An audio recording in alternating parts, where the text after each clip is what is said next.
Sup, everybody? Welcome to the stream. We're just hanging out until the stream starts.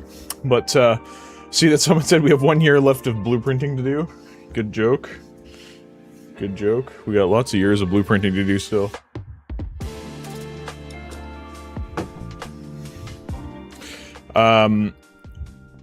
David, yeah, welcome. Nice to see there's 36 entries in the giveaway. Yes, indeed. Sponsored by RT. So, I guess I can start up Unreal while we're waiting here. Connect the revision control and all that stuff. Yeah, what'd you guys think of the, state of Unreal or whatever? A lot of, chatter about it in the Discord. I've been, sure. Yeah, I've been, not really paying attention too much. A bunch of the other, Unreal channels have released their stuff. Pardon me, their videos on it. I haven't made any videos on it because, yeah, I've been pretty busy this week with, trying to land that new job. Can you just... I've opened you before. Oh, it's opening 5.8. Well, I don't want that. Why did it open Unreal Engine 8? Or 5.8, sorry. Guess I'll have to just open it the old-fashioned way. I'm like, well, I just opened this last week. Why does it ask me to allow a bunch of stuff? Hey, what's up? Or, sorry, the text is like this big on this monitor, so I can't really see it. Orkaz? Orkazi? What's up? Gamer Corpse plays, they will force me to use AI over my cold dead corpse. Yeah.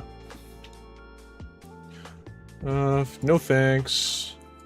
See, I did install 5.8 yesterday, but have not opened it yet until literally just now, so. Everything's so slow. So we'll launch 5.7. Specifically that one. Alright, and then what else we got here?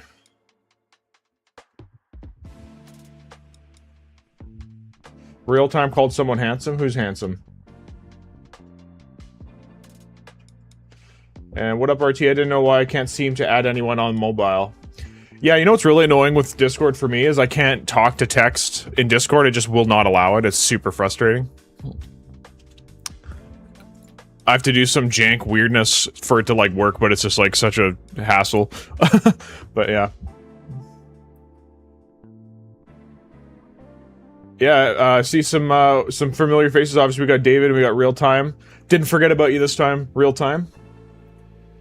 So, that's great. And then we got Increation. I think, yeah, Increation's in here, right? Tears in here. Gotta step out, but supported by Ghost Watching. Oh, we got a Ghost Watcher. Rude! Just kidding. Thanks, Cheer. Have a good one. Nos is in here. Engine Fork. Max Tefeldi. I don't think I've seen you in here before. Way. I was remembered. It says way, but I think you meant to push yay? I don't know. Where's the shadow chatter? Yeah, right? Where's the shadow chatter? Oh, yes. Oh, stripping out blueprints and replacing it with generative AI. I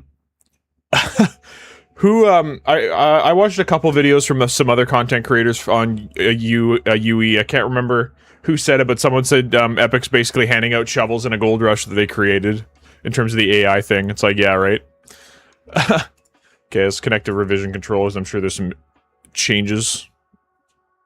Eddie and Tyr have been working on a main bad guy character. Looks freaking awesome.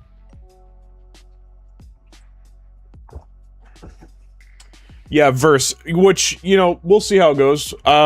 People are probably going to ask me my comments and stuff about it today. I honestly don't have any comments because I haven't really been looking into it too much. So, whoops, sorry.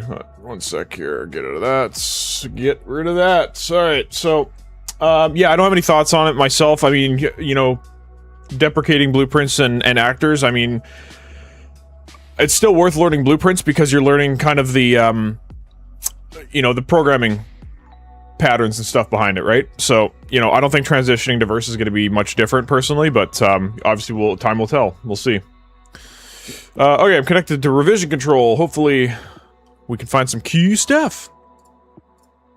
We'll go to Bionic Smash, maps, test level. We'll finish building that out as well today.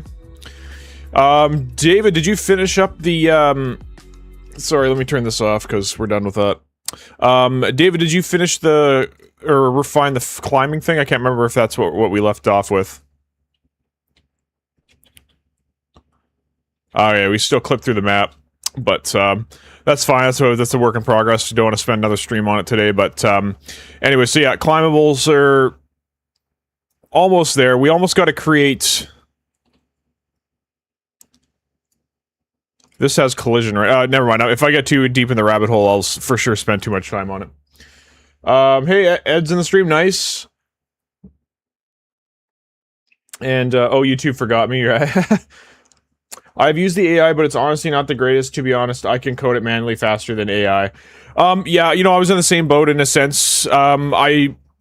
And to be open with everybody, I was just approached again by Aura to make another video, and they're gonna sponsor me this time. So they're gonna give me some more codes to give away and some funds, which I desperately need, considering my job situation's a little rough right now. So so I'll be making another Aura video. So we'll see how that all turns out. But yeah, basically, you know, the new Aura version is actually pretty decent. I haven't used any of the generative tools before because I did use it and it didn't give me the results that I wanted. I did use Aura quite a bit for, like, quick debugging. It's like, you know, I have no idea where to even look. Hey, this is, you know, explain my issue. And then it's faster for it to, like, go through all the code and be like, oh, hey, you dummy, you didn't plug something in. It's like, fucking, of course, right? It happens every time. So, yeah, I use it for debugging. And then I will use it for planning because sometimes... you know, you get deep into a system, like we did this yesterday, or last stream, with the climbing system. Like, we got deep into it, and then we're like, hang on, this isn't gonna work, we should shift gears and do something else. So it is good for, like, kind of brainstorming and planning some stuff out. So yeah, that's what I use it for. But yeah, I do like to do stuff myself. I don't like AI to make the system and then me try to figure out how it works. Like, I want to know how it works on my own, right? So, alright. Ing, depends on the AI tool, of course. Yeah, 100%. +1 debugging and planning. Yeah, 100%. Yeah, I mean, AI, it's silly to not utilize AI in some way just because it is a powerful tool. I use it for learning. It's like I said in the Discord, or I think it was earlier this week or last week. Yeah, I use it for, like, Gemini can research, you know, 100x faster than any human can, so it can compile all the information into one thing, which is really great. Obviously, you gotta use your brain still. It's like, hey, this doesn't make sense, or, hey, you know, it hallucinates sometimes. One time, Gemini was telling me that I can build a subsystem in Blueprints. I'm like, you can't build subsystems in Blueprints, that's C++ only. It's like, oh my god, you're right, you know, little tire pump or something. I wonder if it does it on purpose to make me think we're smart. But anyways, alright, let's keep building up our test area here. I think these were just... Oh, crouch test. Okay, let's check this out. I'm sure you put crouch on, you did. Oh, you're a holder. Oh, yeah, David, frick yeah, that looks awesome. That looks awesome. And then, can we vault? Not yet. Okay, that's fine. We'll get to the vaulting after. I still haven't finished up the gas part with the attributes. Yeah, sorry everybody, like I said, I've been focusing on trying to secure this job so I have actual money coming in and then all that kind of stuff, so. Alrighty. So we got a jump and mantle area, a jump test area, and then a crouch test. Oh yes, Tier also made the that's the members area. If you guys were wondering, where did you put it? You put it in Bionic Chat, didn't you?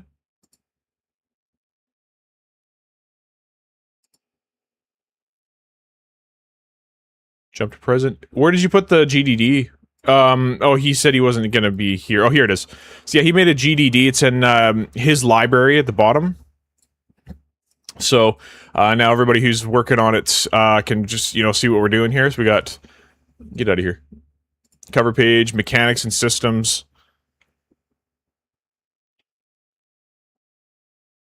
You could also make it toggleable inside the PC. Yeah, 100%. I prefer toggle myself, but yeah, we can run that for now. Okay, walk speed, Max walk, so sprint speed is 800. Okay, nice. Yeah, Tier did a good job on this, because there's a lot of kind of stuff in here that we just insinuated but never wrote down anywhere, so... Currency, parts, bolts, batteries, not money. Yes. Buy temporary licenses to use powerful augmentations, power-ups. Yeah, shop system. Yeah, we got a lot of stuff to make still. So, yeah, story, yeah, so if you guys want to check this out, it's in our Discord under the Bionic Smash in Roy's library. Perhaps we should... Let me just copy this. Or make a new one here, new post. We'll make a new one for the GDD, so everybody could access it.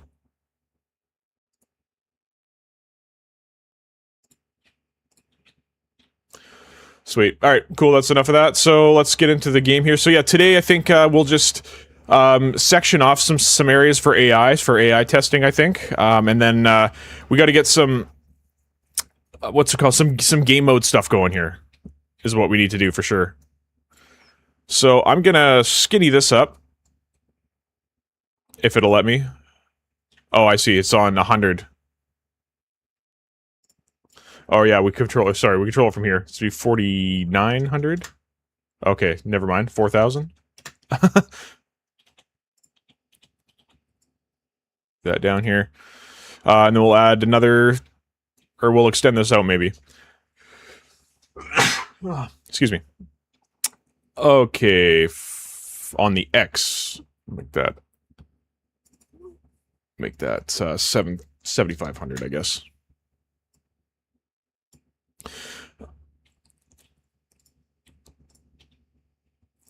Please tell me I can do both at the same time. I can. Nice, 7,500.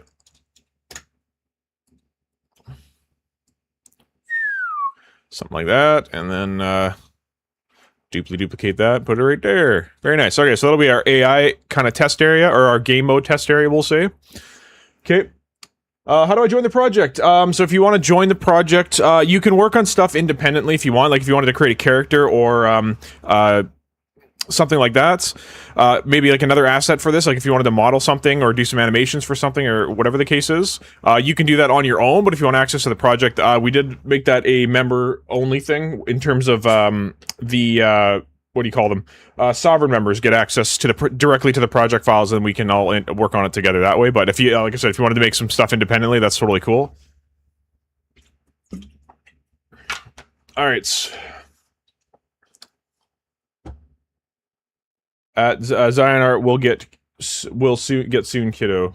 Hey, Taken howdy, bit sickly, but the one-on-one tutorial will happen when I get back on my feet. Awesome, man. Sounds good. Yeah, looking forward to it. I've been helping out quite a few people. Eddie's been an avid one-on-oneer pretty much every month. It's a couple months he's bought some extras as well. But last whatever it was on Tuesday, no, it was Thursday. I don't know. We changed the time a couple of times, but he taught me stuff instead this month as a way to give back, which is really nice. So he was teaching me more about rigging and animation and stuff like that. So that was super helpful. Okay, so this is going to be a game mode test area. So let's put a... Let's section this off even more.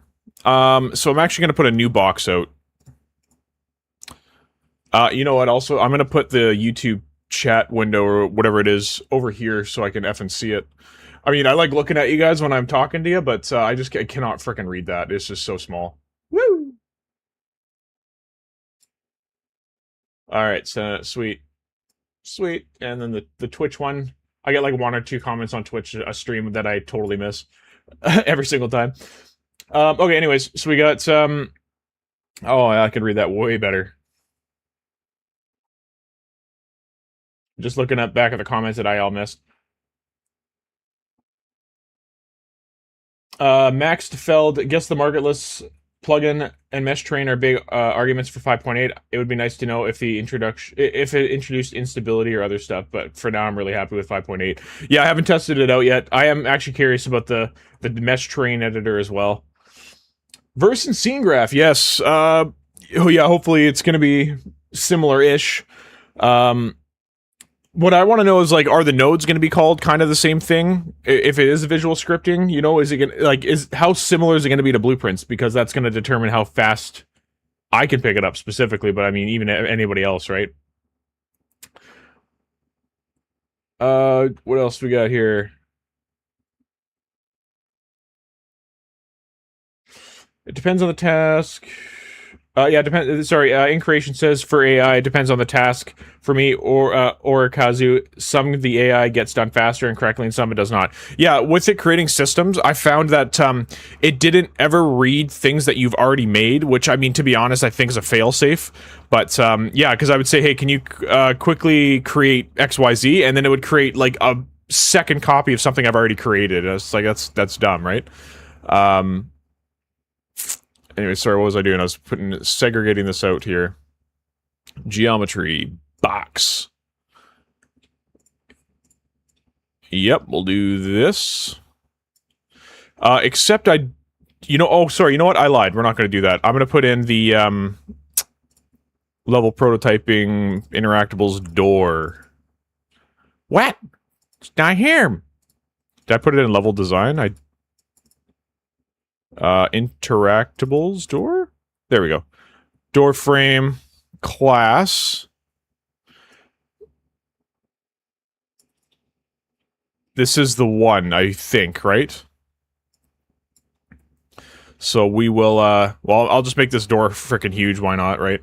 Door size, right? Effing garage door. Industry door, whatever. Door detection area, door thickness. We'll leave it at that. I'm just gonna test this out and make sure it's the right door. Okay, nice. Except that's probably not the one we want. We want, we made one stream, door frame triggered. And if I open that up...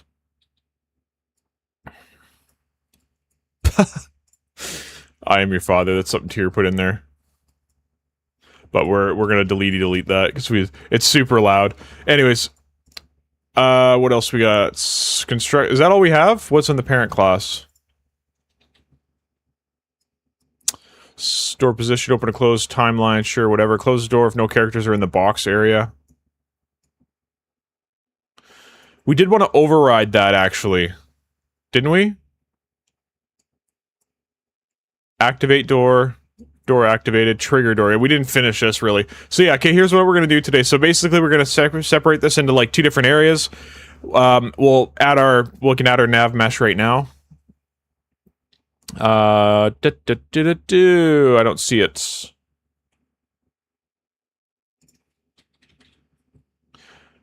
Nav mesh bounds volume. Is that, that's the one yeah, it is. Pretty sure that's what it is. Anyways, we'll make that as big as this whole thing.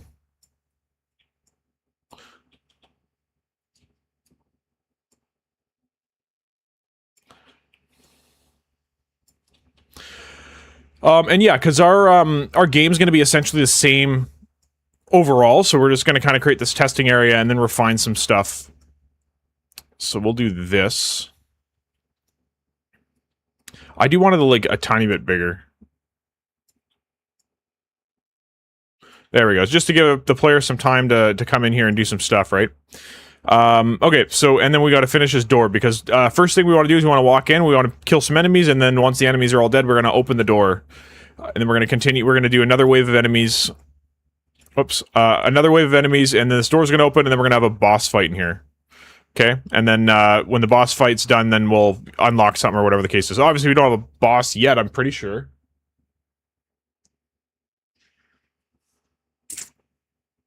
Orkazi, what kind of assets do you need? Well, let's see. You can access the GDD on the Discord without being a member.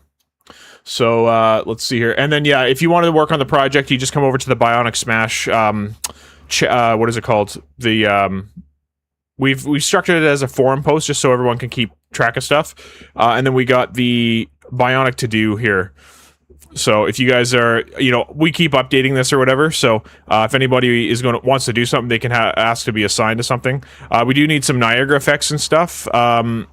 Design player character, I think, is being done by Ed and Tyr, if I'm not mistaken. But yeah, so We have TV Tom, but he has no anims or attacks. Okay, copy that. So we'll put TV Tom in there and all that. But yeah, that's where you can find out stuff that you can work on, and then you can also look at the GDD. And if you wanted to like look ahead for stuff, then you can work on that. So yeah, this game is a little bit unique in the case of no one's like overseeing stuff. This is just like a game that we're all working on together, and you know, you can contribute what you can. Obviously, everybody's got jobs and you know, real life stuff, so you know, don't feel pressured to like commit. Commit, I think is the right word. So yeah, whatever you guys can get done is great. Whatever you can't, it is what it is, right? So okay, anyways, let's first. So is it P is the shortcut for yeah, it is. Okay, all right, so there's our nav mesh. And it's staying away from the wall. Oh, because this isn't big enough. That's fine. Very good. Okay, so that's great. Then we can put some enemies in there. We gotta figure this door out first. Did I give it active door? Right, we have a trigger volume. Door frame trigger. That seems wrong, sorry. Door frame overlap, door frame triggered. Maybe that's not wrong. Oops.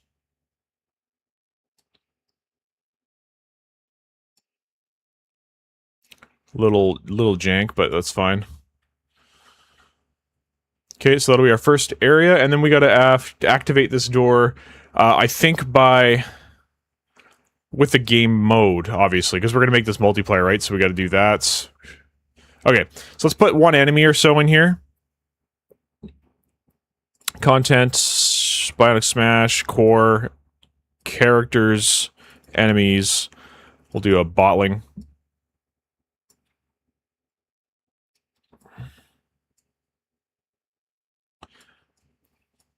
We'll do one single bottling, and then we'll do, actually, we'll do two bottlings.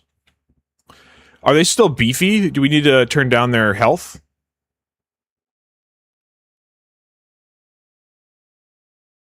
Big Alex, Brian, howdy, is the mantling system working yet? No, it's not, but we're not going to spend another stream on it there, but, yeah, I think David said he was going to work on it. He got the crouching system to work, so that's cool.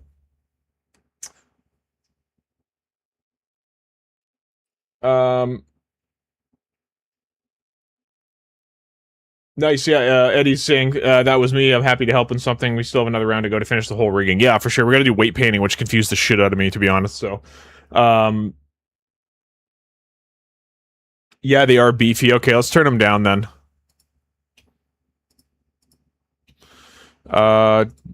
Details. Okay, I guess I gotta select one at a time.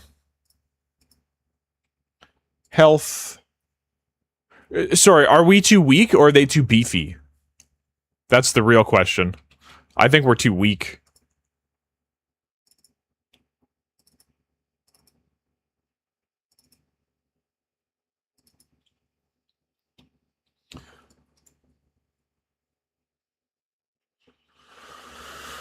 Did they hard code the attack? We gotta make a stats component anyway, so that should get added to the GDD if it's not in there already.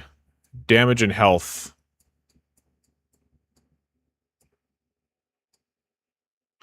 Spawn system. Oh, yes. We don't have a hit? Oh, yeah. We gotta get on that. Oh, yeah. If you're using Cascade, get off that train right now, because that's not going to be anywhere near Unreal Engine 6. Just so you know. They made it Legacy in 5, right? So... But it's still in here for people to use some stuff. Okay, sorry. Where's goddamn damage? That's death and respawning.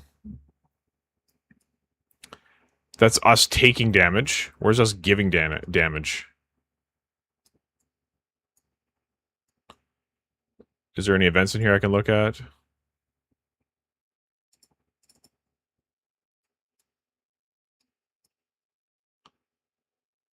Applied damage. That's us. On landed. I don't see anything on here for us attacking. Huh.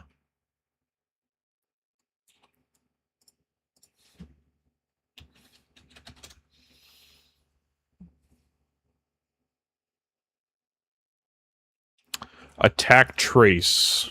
Seems logical.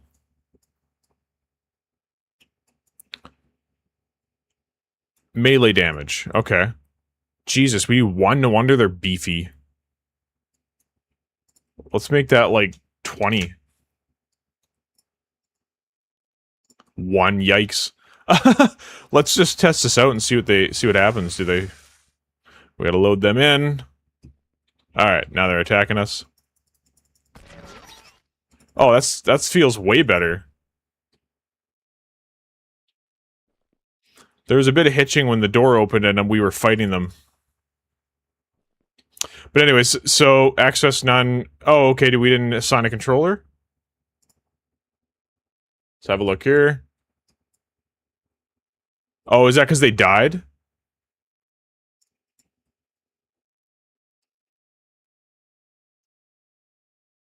Maybe a little bit too much damage for their size?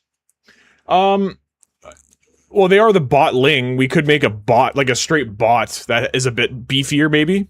I still think you should have some fodder enemies, whether that's them or not, right? Yeah, we can tweak all that once we get more enemy types and stuff. But, yeah, you could be right. Maybe we start with 10 instead of 20, and then we can level up our attack and stuff later. But, okay, so we got access not trying to read property, blackboard, and AI controller. Okay. Does that... Access none trying to read, spawn system. Targeted pawn didn't get set. Oh, okay, so we got targeted pawn here. Sorry, I was looking at my other screen. Targeted pawn.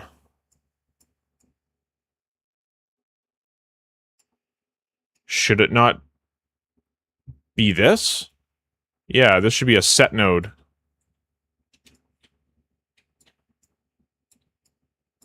So we're setting that data first, and then we are plugging it in.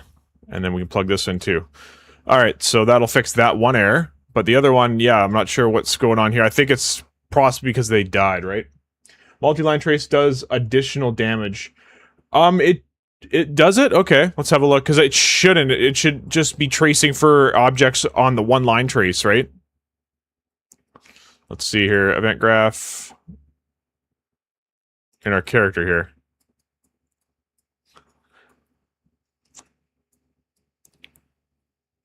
Event do attack trace. Yeah, so this should only return...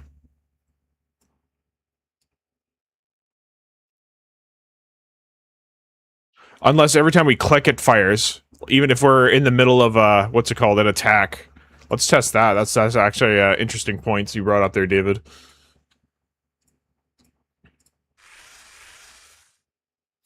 So, click. There we go. Oh, okay, interesting. It only fires once, so that's good. Right? Which is what we want. Because I'm like hammering it. What's it called? Hammering the attack button, so. And then, yeah, let me put a breakpoint here because I'm pretty sure it only hits things in this quick radius here. So let's see. Out hits 7 objects. Jesus. What the hell did we hit?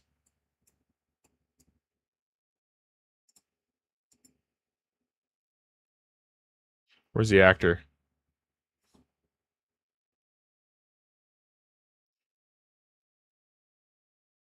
Am I blind? Where's hit actor?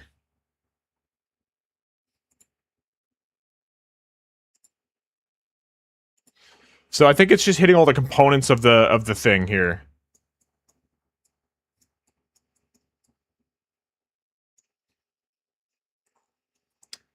Damage actor. Hit actor, but you do, yeah, you're doing that 7 times. So let's yeah, let's fix that because that's broken.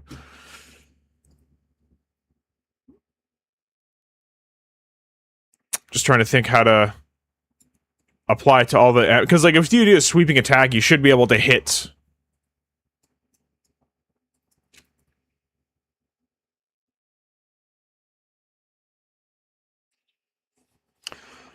Or how about... God, this is like... There's just so much shit to do, and we just gotta focus on one thing at a time. So, if somebody wants to fix this in the little group that we have going on here, here's what we should do. What we should do is in the anim montages, the attack ones, we should have a notify, maybe happening like 3 or 4 times in that anim montage where it fires off an event for us to line trace around the physics object, right? Because I'm pretty sure I'm in him right now, right? So mesh. This is in the base class, so sorry, I gotta go to the child class.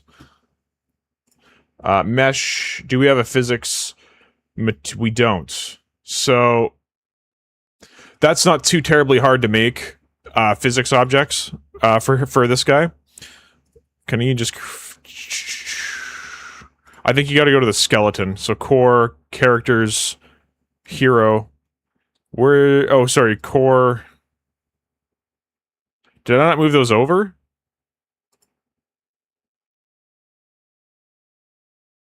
I swear to God I moved those over, but perhaps I didn't. Blueprints? No.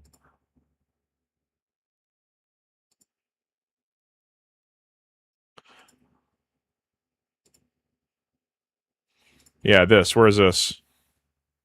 Show in folder view. Skeleton creates. Here we go. Physics asset creates. So minimum bone size, that all seems fine. So we'll create an asset there. There. So we created a physics asset. We should be able to get this particular physics asset or whatever the case is while he's like kicking, and we can sphere trace with the data around that particular thing. Not sure how to do that. I guess we could create different events for, like, the hands or the legs or something like that and fire those events off inside of the anim montage. But, yeah, so then you can do a sphere trace around this every, like, you know, 3, you know, we'll say 4 times a second or something like that to see what he's hit. And if they've hit something, then maybe we cancel out the rest of it. I don't know. Something like that, maybe. That's just an option that I think we can do there, but yeah. Thoughts on that? Everyone remember that live chat is your friend, top chat is all lies. Yep, 100%. I'm in live chat. Squeebs, I have arrived.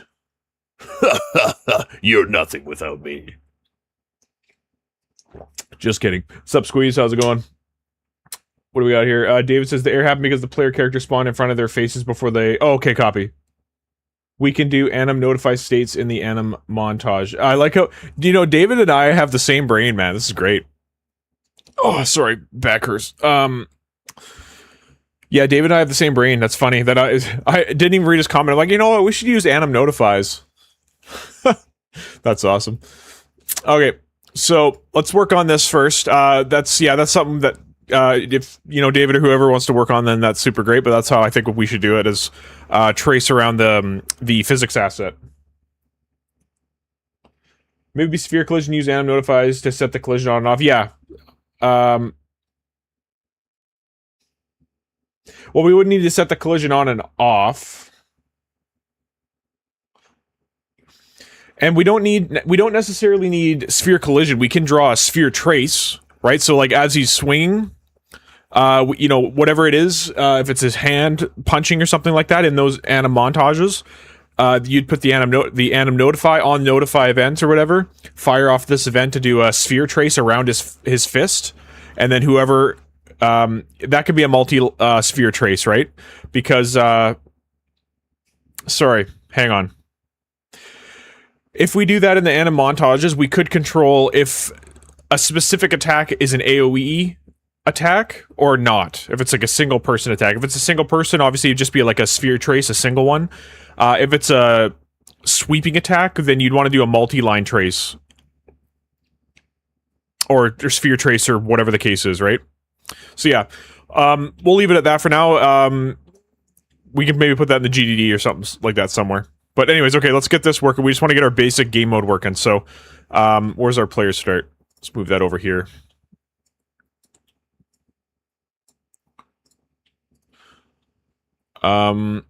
Right. Sorry, I'm gonna... where is it? Capsule component, I have it set to show in game because we were debugging the mantling system last time. Okay. There we go. Alright, so we run in there. We got some botlings we gotta beat up. Sorry, that's a line trace I gotta... Or, sorry, a breakpoint I can skip over.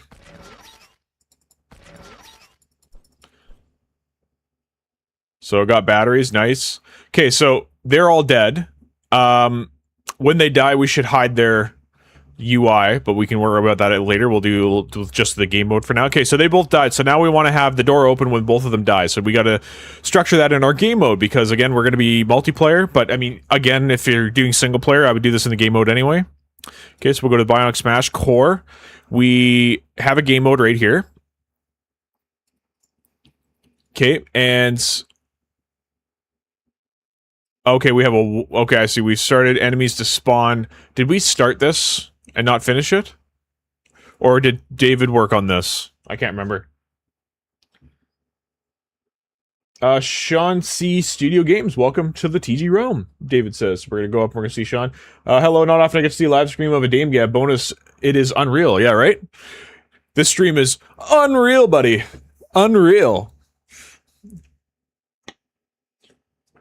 You can find a live chat in the shadows. Yeah, Ed never makes it into the top chat for some reason, even though he's like one of the top contributors on all the things. It's funny.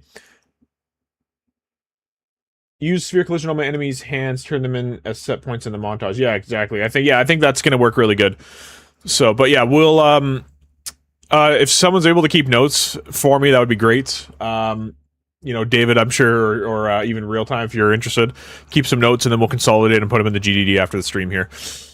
But anyways, we got round set wave data in, so he made a wave data struct. Where did we put that information? I guess I can do this. No, I can't. Enemies to spawn, wave components.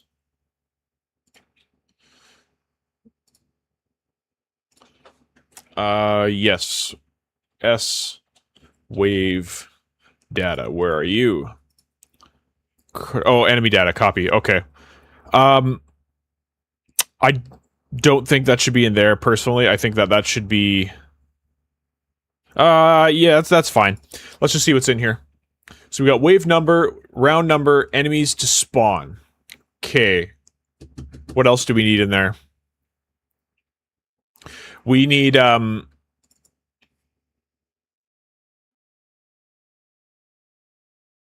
of enemies is what we need. Because we need to tell the game mode how many enemies we need to defeat. Okay, so we'll start with that. I think that's all we need. Anything else you guys can think of? Wait, where the heck is Mark? He's off in his own world. Can I join the Discord, Mr. at Real Time?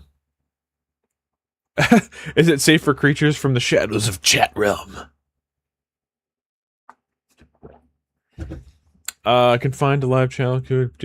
I tried to sub, but I was already subbed. Well, I guess I'll hit the bell instead. Let's do it, you know? Let's do it. It's because I eat quesadillas. Yeah, I'm actually... Well, I guess you're from Mexico, so if you couldn't spell quesadillas, that'd be concerning. But yeah, I cannot spell quesadillas without looking it up for sure. Okay, anyways. So, we got wave 1 data. Let's minimize this. And let's... Where can we store the wave data? Here's what we're going to do. We're going to have to create another...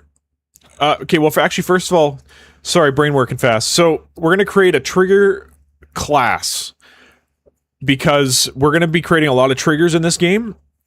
And we want the triggers to basically all inherit from the same class, obviously. So, the one... We already have one for the door, I'm pretty sure. So, I probably already did this.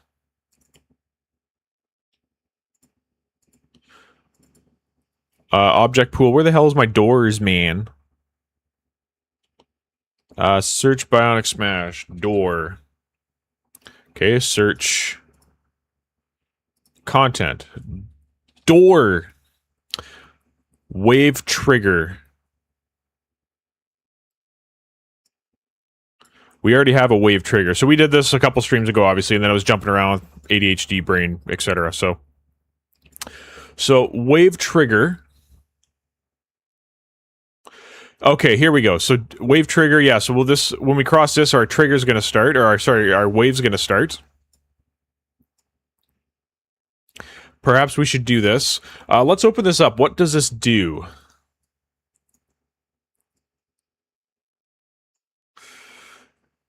Doors to activate, activate door, trigger door. Okay, so that we don't have anything on trigger door yet. So other than right here, trigger door, door frame class. I think we override it, didn't? Yeah, we did. Okay, so we override it. Active door, true, open the door, copy. Okay, so hopefully, sorry, I did that a little fast. So a couple streams ago, maybe I think it was the first stream we ever did, we created this door class. We created a trigger event, but nothing's happening in the parent. We overrode it on the child here. It's door frame triggered. So that's what we're going to use here, which is what I think we have. Door frame trigger 2 and door frame class. We're going to delete that one. And we'll duplicate that, move it back. Okay. Just for funsies, let's put TV Tom in here. And yeah, we'll fix all that after. Okay, so Bionic Smash, core enemies, boss, TV Tom. Let's go, TV Tom. TV Tom looks effing terrifying, doesn't he? Is he touching? Oh, he is touching. Okay. He's on his, like, tippy toes or something. But, alright, TV Tom, you got it. So, yeah, that'll be Big Boss Man TV Tom. We'll put him right in the middle here. I also want to test something else as well, which...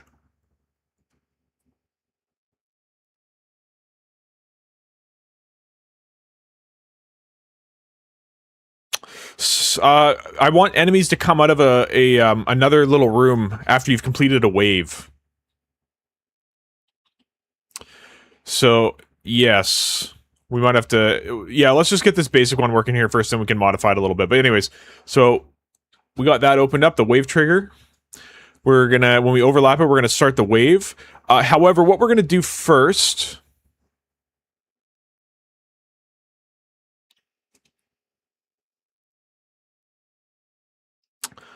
I like how we have doors to activate. We're going to change this. Because we don't want to do this right away. We want to do this when the thing's completed. So we will do another custom event here. Because this is going to get triggered from the game mode, right? When we have completed the wave. So we'll say open doors.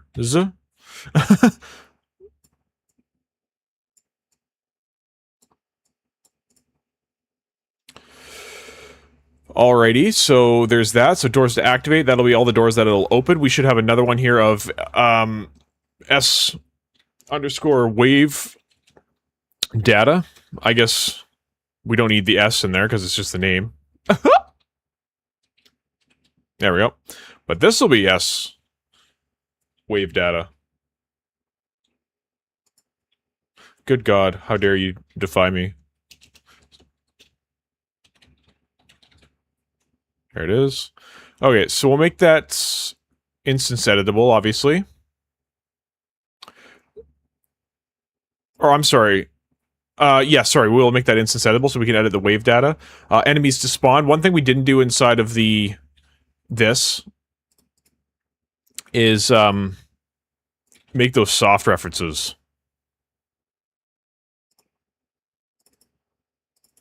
So we'll do that next. I haven't seen Picklebot 9000. I missed out. Yeah, can someone explain what the pickle thing's about? I'm so confused. It's like, hope you like pickles. Like, he's just like super over the top with that, but you know.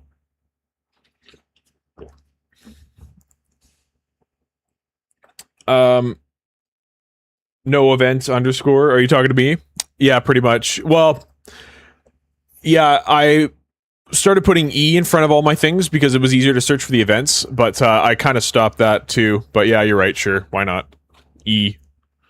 Yeah, because like all the time when you're searching for stuff, sometimes you have like functions that are named similarly, or you have interfaces that are named similarly. So E open doors, like, you know what I mean? Super easy to search up, and you can evaluate between the multiple of them. Same thing with functions. Putting the F in front of there makes it easier to search.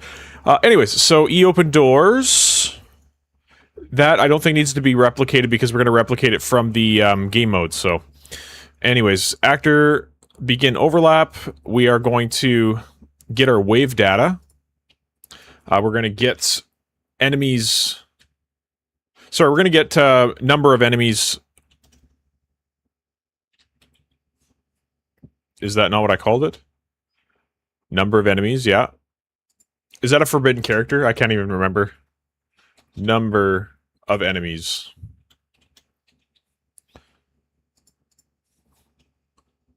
Wave number and round number. Okay, sweet. Yeah, so what we're going to do first, we're going to get our number of enemies, and we're going to run a for loop, and then we're going to get the enemies to spawn, and we need to load them all in. So maybe we'll do that first. We'll start loading them all in, and then we will...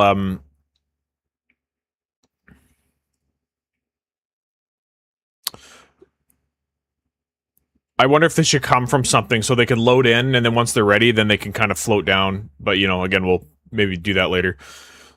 So, wave trigger, wave data.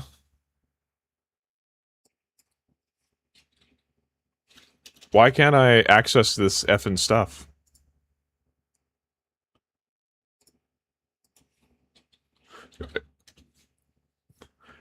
Oh, sorry. I was thinking of this as a data asset. Sorry, that's what was going on.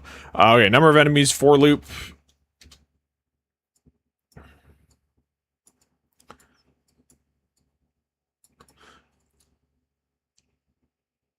Enemies to spawn.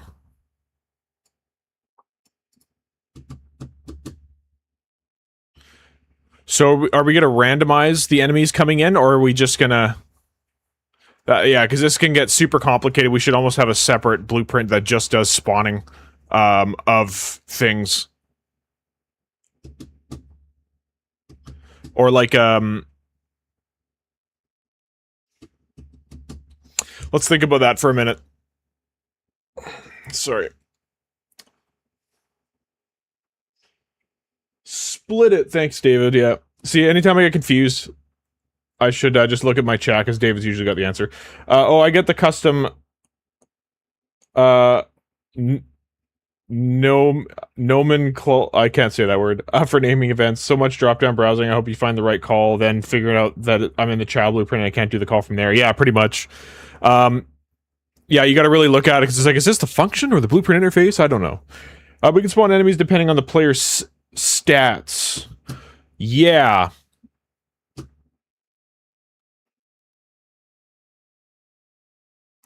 So yeah, to keep this truly decoupled...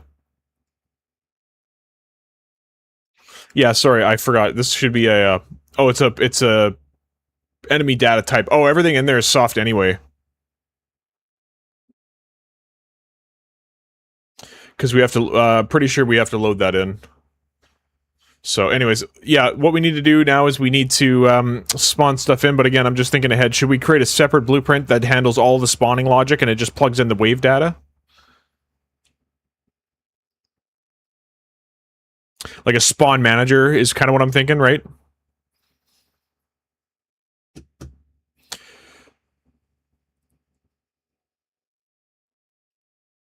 My frickin' brain hurts right now just thinking about it. Nomenclature. Okay. You were so close, you got the first half of the word right. Nomenclature, okay. Could it be an object pool? Well, yeah, we should be using the object pool for sure. We'll spawn a certain amount of enemies to start with, and then we'll obviously pull from the pool and blah, blah, blah, blah, but, the problem with the object pool, in this case, is everything that's loaded. When the object gets destroyed, we'd have to clear literally everything, including the mesh and animation and all that kind of stuff, so we can clean that up when we put it back in the pool, right? So yeah, that's what we'll have to do. But anyways, first index is definitely not that. First index will be 0, and then we'll do the -1, right? Oh, sorry. Every time I do this. -1 because we're including 0 in our count, so... alright.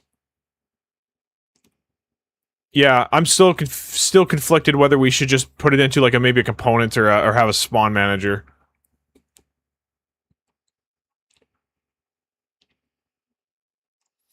That'd be a handy thing to make in C++, is a spawn manager subsystem or something, so because we could just literally get spawn manager, right?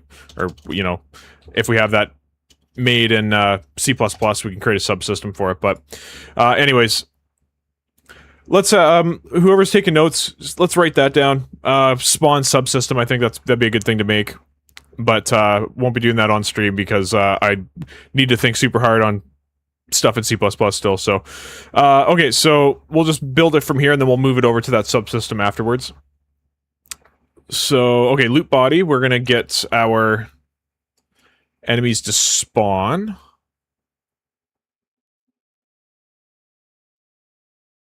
You know what? I lied. Let's just do a for loop. For each loop, sorry. And then number of enemies, we got to just send that to the game mode. So, number of enemies. Get class, I think is what we called it. Gets... These are data assets, right? I can't... this is the problem when you don't work on something for a little bit. You just, like, forget where all the stuff is. Data asset bot alerts. Here we go.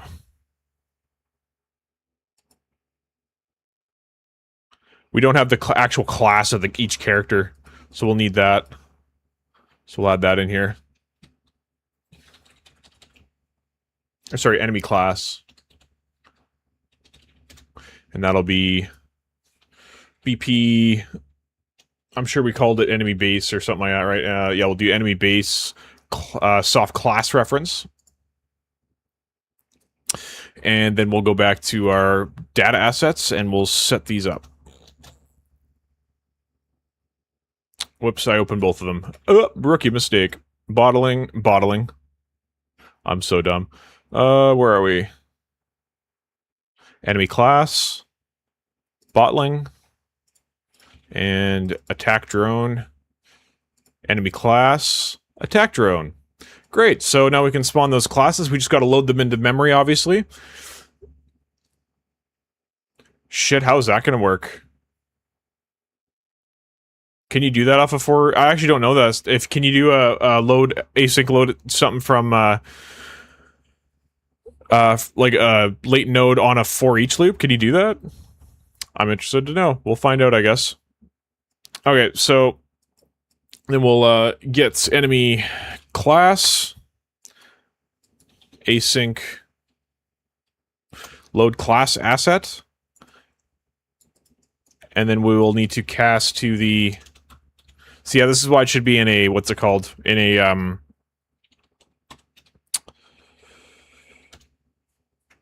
my brain stopped working for a second. This is why it should be in, like, another actor spawn manager, right? The enemy base class is going to be loaded pretty much all the time anyway, so it should be fine, but, and there's nothing in there. There's no textures or anything like that, so... but anyways, now we're gonna spawn actor from class. Plug that in.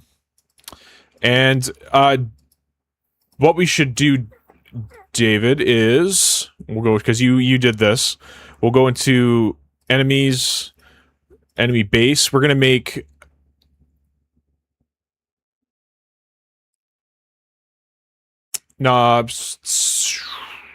sorry, not enemy base. I lied.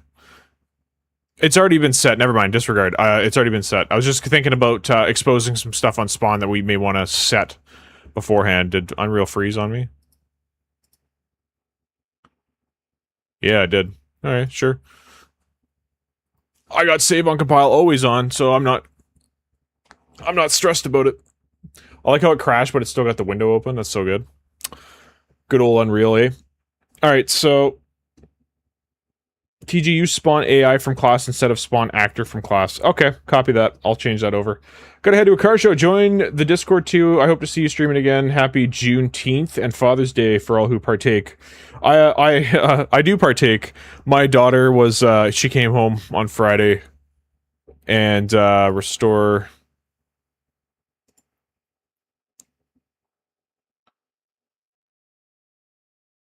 Hang on. Yeah, restore selected. Okay, what is going on with this?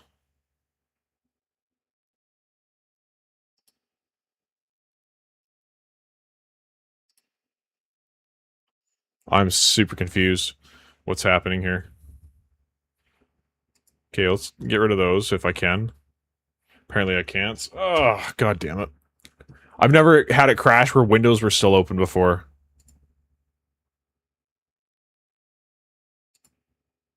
Where's the one that's not responding? I assume this one.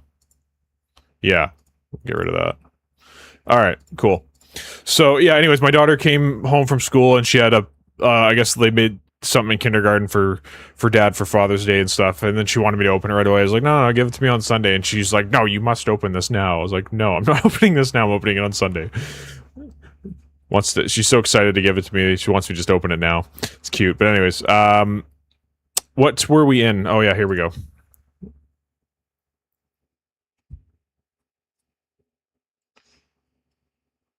TG neglects me like a red-headed stepchild. Aren't you? Yeah. If real time was a red-headed stepchild, then and I was also ignoring him, that wouldn't help the case.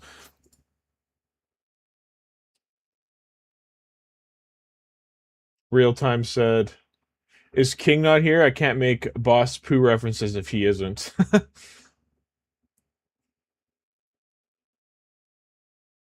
Well, it's dyed red. It's not naturally red. Wife and kids bought me a small grill so I can barbecue. It's been a couple years. Nice, man. Shit, I haven't barbecued anything in a hot minute.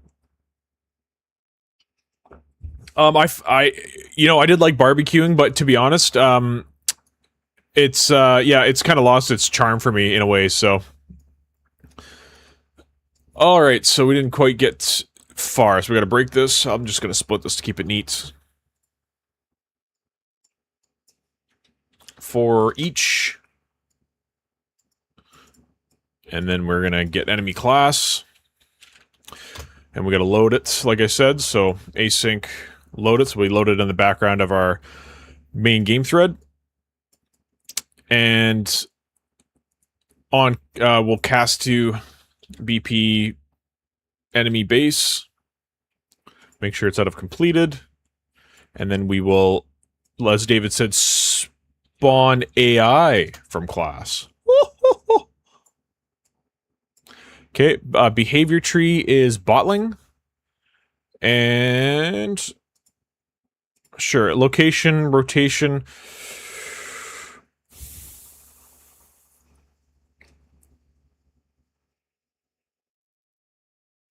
Standby. Because we can randomly have them spawn, or we can have set spawn points.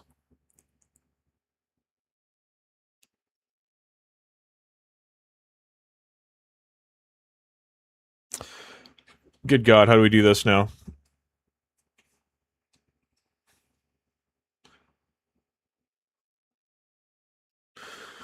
How do we get some... Sorry, I'm just thinking, can we get a random area inside... Yeah, I did this on another stream, and I just, like, forgot how to do it now. We had a box, or something here. Let me open the...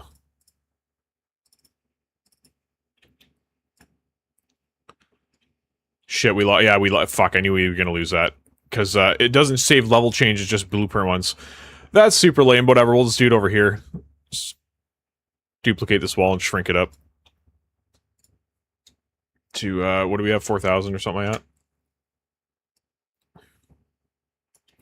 Good God, I hate when Unreal does this to me.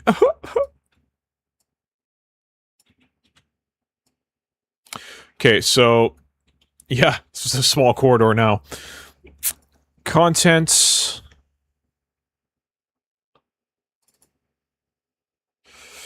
Probably world. Hey, interactables.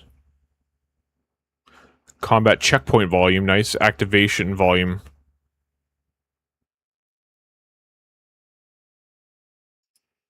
Did I make that?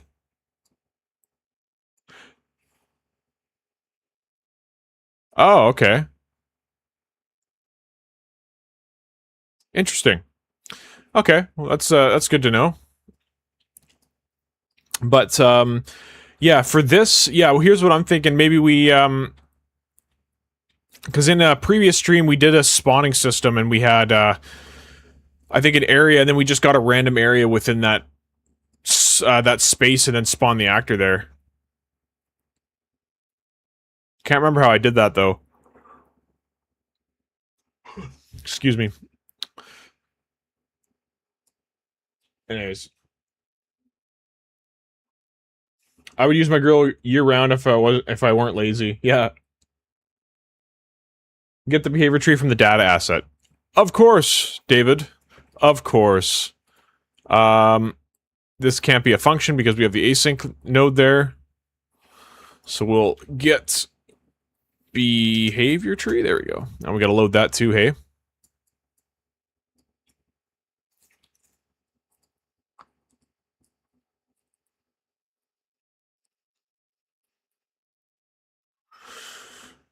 We gotta load this behavior tree too, hey? Let's do this on... The behavior tree should load faster, but we don't want to...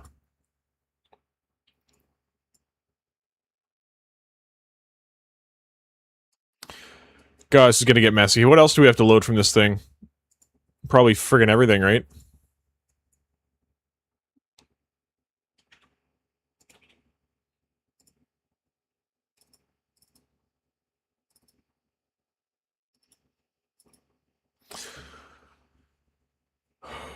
Patrol routes. Yeah, we got a bunch of shit to load here.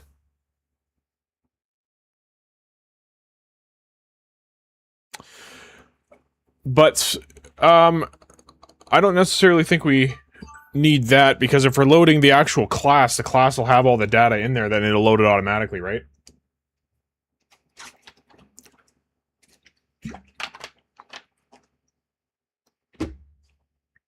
Yeah, yeah, right. Real time says, why can't we just use hard references? It's so much easier.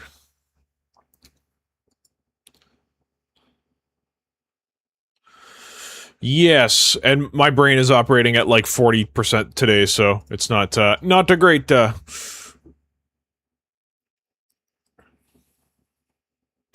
wave trigger. So yeah, we gotta async load this as well, so... And then I think we should just store this. Promote to variable, we'll say enemy to spawn. And then we will make that an array, because we're going to have to add it to the array. Sorry.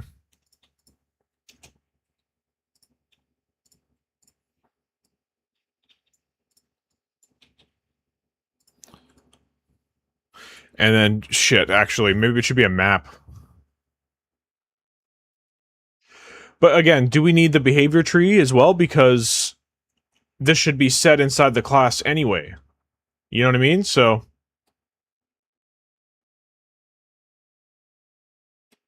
The only things we need to actually set are, so we actually don't need this then. The only thing we need to actually set is the actual class, because again, the class is going to have all the stuff in it, it's going to have to load it anyway. So... Yeah, okay, so we should be okay. We should be able to hard-code this in, David, right? Actually, no, shit, you're right. Beep, boop, beep, boo. Get behavior tree, because that should be in there. Gets... Did we name that inside here? Sorry, I'm getting a little somewhat sidetracked. Here it is.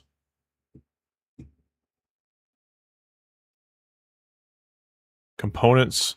damage, melee attack. Where's all the AI stuff?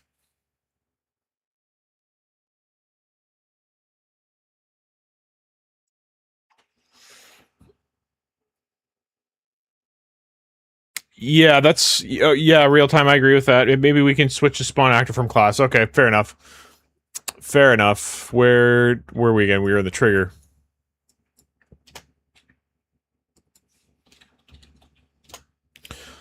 Okay, spawn transform. That's where we got hung up on before. So, spawn transform.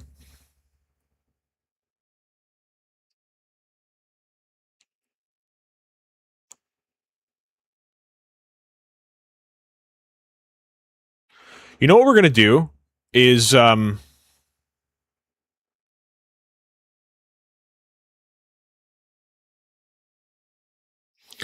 sorry, one sec.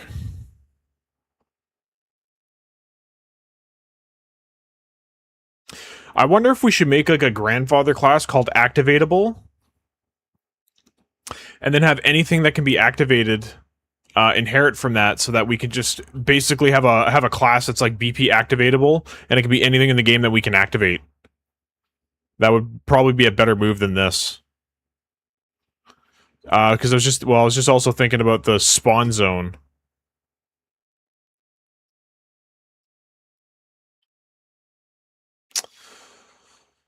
Does this inherit from anything, by the way? Just actor. So yeah, we should have a parent to this. So I'm gonna do that now.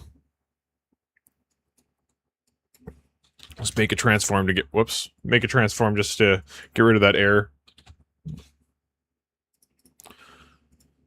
Okay, so then we'll wave trigger. Wave trigger, we're gonna right click and we're gonna duplicate this. And we're gonna call this trigger class. And then we're going to reparent the trigger class.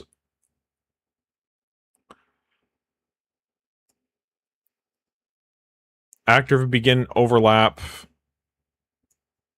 We're gonna have to create an event for that now. God damn, it's just like creating so much extra work now. That's fine. I mean, we're gonna need to do this anyway. Okay, wave trigger. We now need to reparent to. Sorry, yeah, BP trigger class. Blah blah blah. Okay, and then now in trigger class, I need to create an event here because we got a what's it called? We have open door, but we might rename that now to something else. God damn it. We'll say activate actor.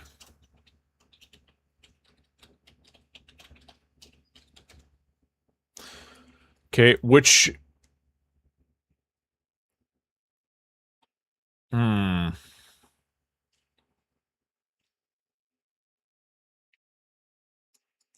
Yeah, that should be fine. Okay, so we'll do that. For the make transform, yeah, we need to create a spawn zone or something like that.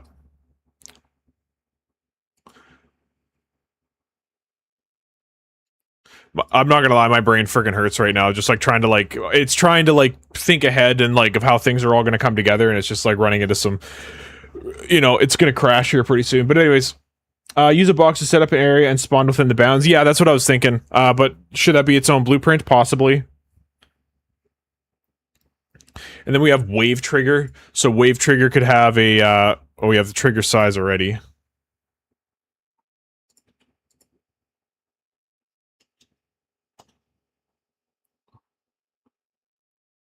Right, so I actually gotta delete all these, because...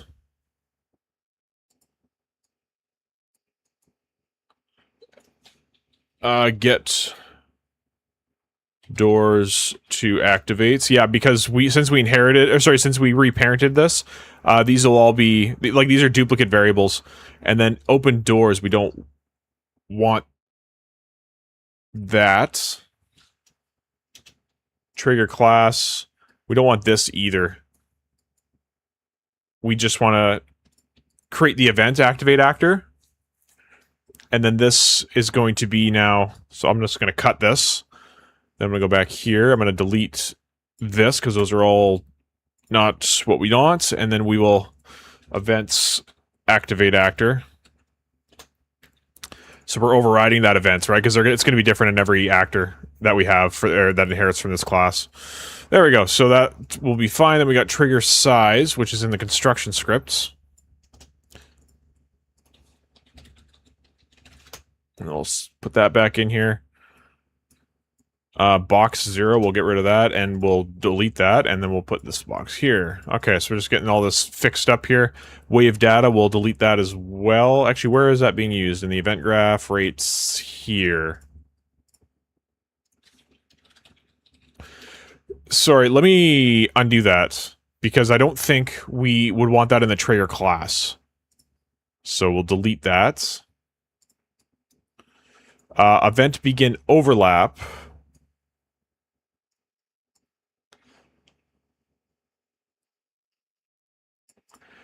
Does anybody... Hang on. When this actor overlaps another actor... Is this the same as, like, components? If it overlaps... If we use this event in the children, does it always execute what's in the parent graph? Echo Entertainment made it. What are we doing today? We're trying to get the game, like, we're getting the game mode stuff to work. It's a bit of a work in progress. We keep running into some issues we gotta fix before we get it all working, but making enemy spawn triggers. Distance based or some other? Yeah, it's gonna be probably what's trigger based. So, you know, I'll hit save before I lose all my other this shit again, right? So we got the wave trigger. Okay, so we'll put that back in here. And stand by, everybody.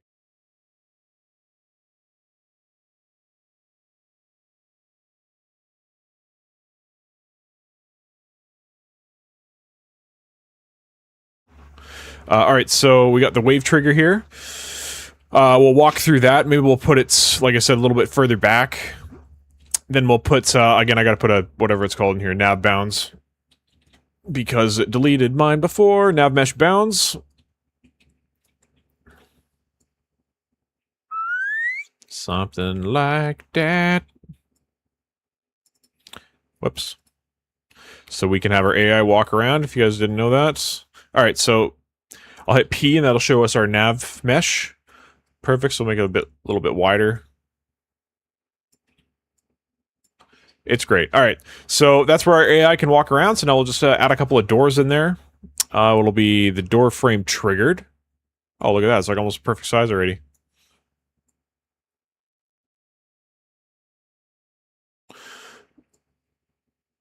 There we go. Okay, so that's door number 1. In behind, door number 1, a bunch of enemies, right?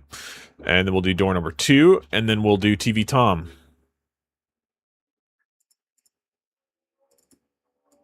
Core, characters, enemies, boss, TV Tom! Come on down, you're the next contestant to get bionically smashed, right? Okay, so we got TV Tom there. Gotta get our botlings out here. Oh yeah, we're gonna do the spawning thing, so that's fine. So, we could have preset enemies in certain areas, but I think that they should still get spawned in. Obviously, because we don't want them to just be hanging out and exist in the world, or whatever the case is. Okay, so we'll do the spawning system first, and then we'll do object pooling afterwards. We'll kind of work that in, but we just want to get this to, like, you know, work how we want it to work. So, first of all, does this auto-activate the door open when we walk near it? It does, so we want to stop that. I don't know what that's from. Enemy play montage. I'm not sure what that's from, but anyways. So we don't want that to happen, so this is the triggerable door. Event trigger door. We need to open the door frame class. Activate door, yep. Where is it? Event actor begin overlap open door. Let's just call that event actor overlap. And I think by doing this, it should override the parent and not open the door for us. Let's have a look. Just play from here. There we go. There, see? So just by calling that event and doing nothing, it's overridden that event for us, which is perfect. I do not know what this is from.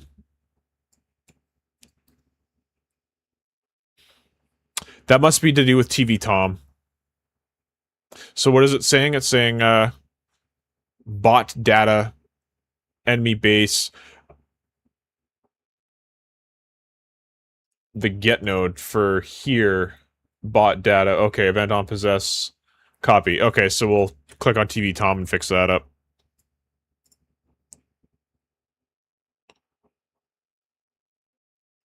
It's in here somewhere, right?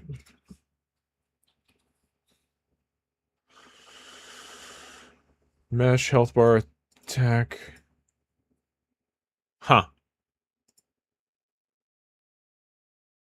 Not sure what that'd be. How would you prevent the UI from showing through through solid objects? That would really help me. To be honest, what you could do... Okay, well... What you could do is, don't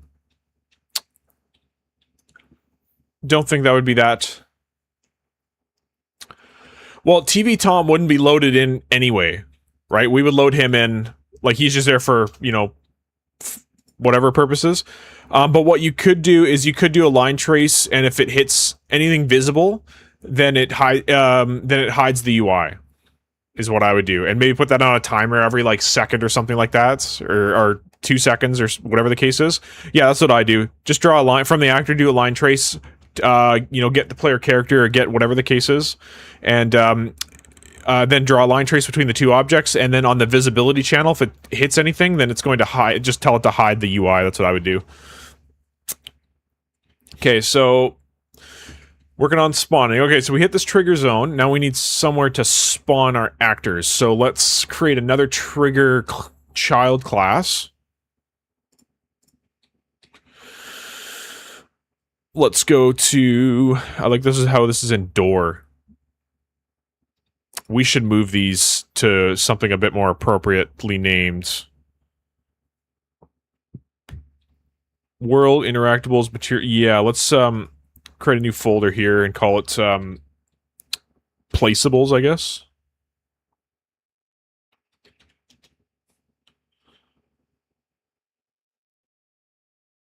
Well, placeables might not be the best. We'll need a placeables folder, but how about triggers? Right. Okay, trigger class, wave trigger. We'll put that in triggerables. Is anybody watching inside of this right now? Inside the project? Because if not, I'll clean up the redirectors right now.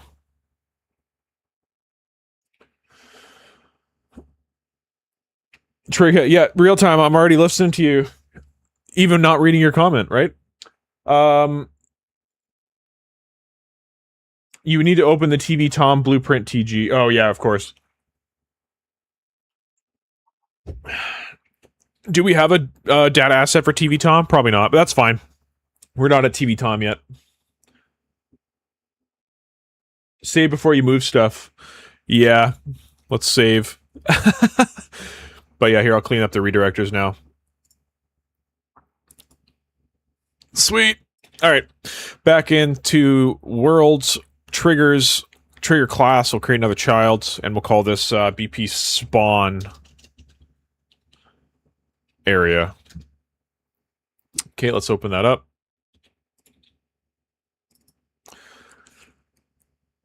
Okay, because we already have the box, we already have variables, construction script, right. Well, yeah, we can already set the... Here, let's do this now. Spawn area.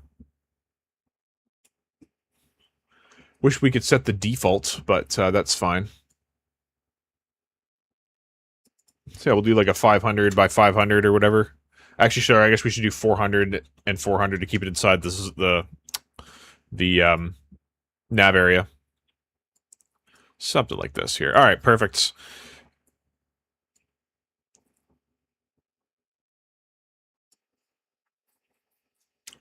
I think the height does matter. Let's do 100. So we don't want them to be like super high, right? There we go. Okay, so this will be the spawn area, and we can inside of our wave trigger, we'll have a call for that. Sorry, I'm just gonna plug this back in before it breaks. Why can't I split you? Thank you. There we go. I forgot what I was doing now. Right, let's create a variable for this. We'll say spawn area. And this will be not an array, so we'll just get rid of that for now. And then this will be the BP spawn area. Object reference. And then we're going to make that instance editable so we can set it. And now in spawn area, we'll do some stuff here. So,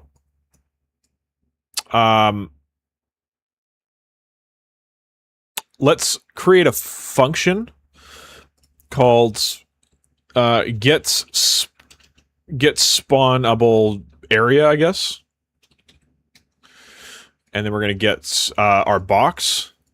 Get bounds, I think is what we want, right? Get bounds. Get component bounds. Sphere radius. Why is that in there? Anyways, we got our box extent, and the origin will be the center.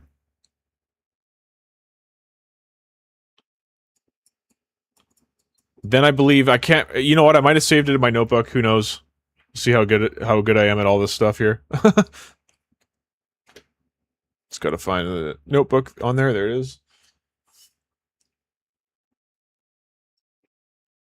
Assuming they meant UI, as in something like enemy health bars, there's a space setting in the actors widget component that can be changed from screen to world to enable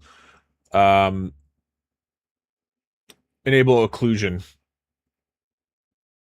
Yes, actually that is true. Okay, so what is this spawn? Let's see, enemies. It'll be under enemy. There's a couple lives that I didn't screenshot my code in, so that'll be annoying. Materials. Worlds. Spawn system. Oh, okay, yeah, this was a stream. So how do we do this here? We did get class defaults rights. We did enemy. Yeah, we should basically be doing almost exactly this. So it's funny. RNG, can we spawn enemy? Can we afford the enemy? Right. So we had a whole system in there where we had an enemy budget. Like we can spawn. You know, our budget was like 20 spaces, I guess. And then when it spawned an enemy, it would see what its cost was.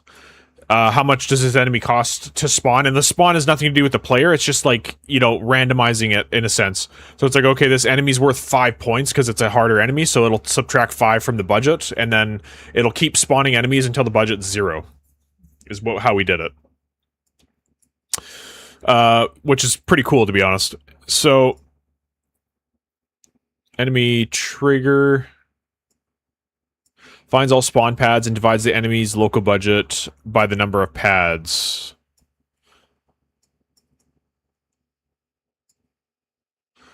Okay, where's the load enemies function? Of course, I didn't take a picture of that. God damn me. Spawn rates. Oh, I must have not finished taking photos of this. That sucks. I could open that project. I can't remember what version it's on, but yeah, it's get component bounds and then get random. We could do this.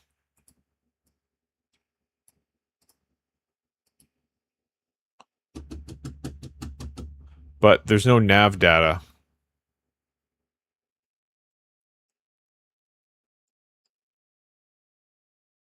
Will it still work without nav data? I don't actually know.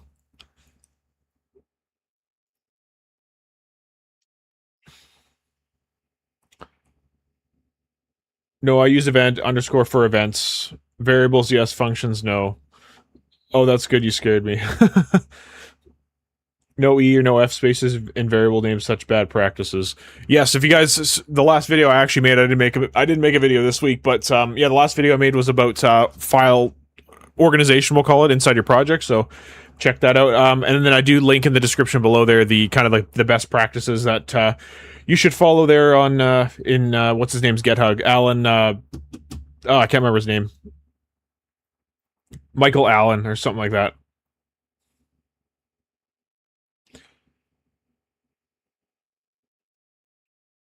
Let's see. Yeah, nerds nerd no. Just slap the keyboard and hope it makes it work. Pretty much, yeah. King Boars is pro at slapping the keyboard. The guy types so fast, and doesn't proofread anything. I mean, I'm guilty of that myself, but yeah. Some messages he sends, if he's watching, it's all good fun, obviously. But it's like, yeah, some of the messages he sends, I like read that. I'm like, I don't even know what he's saying. I just gotta like kind of put it together. But anyways, so get random location and navigatable radius.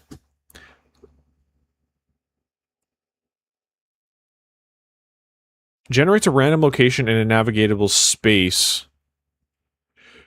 Will this work without the nav data? That's what I want to know. The radius will say...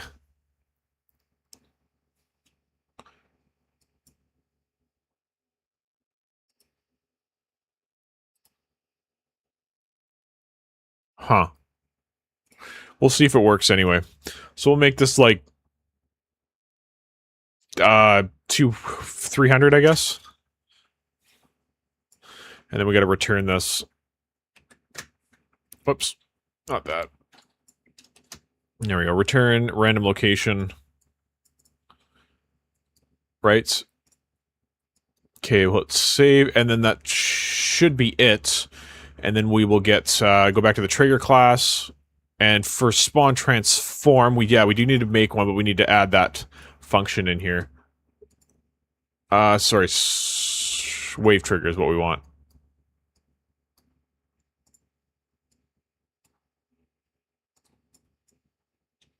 Sorry, that's going to get deleted. Because that's the trigger class, but inside the wave trigger, we want all this to happen. Okay. Spawn. Yeah, here we go. Okay. Then we'll get our spawn area. We'll get the function we just made. Function gets spawnable area.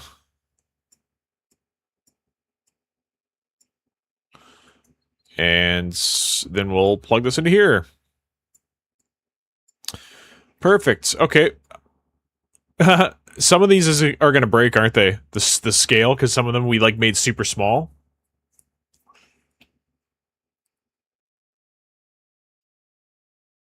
Let's, can we get... No, we can't. No, of course we can't. No, we should be able to. Get mesh, get skeleton, no.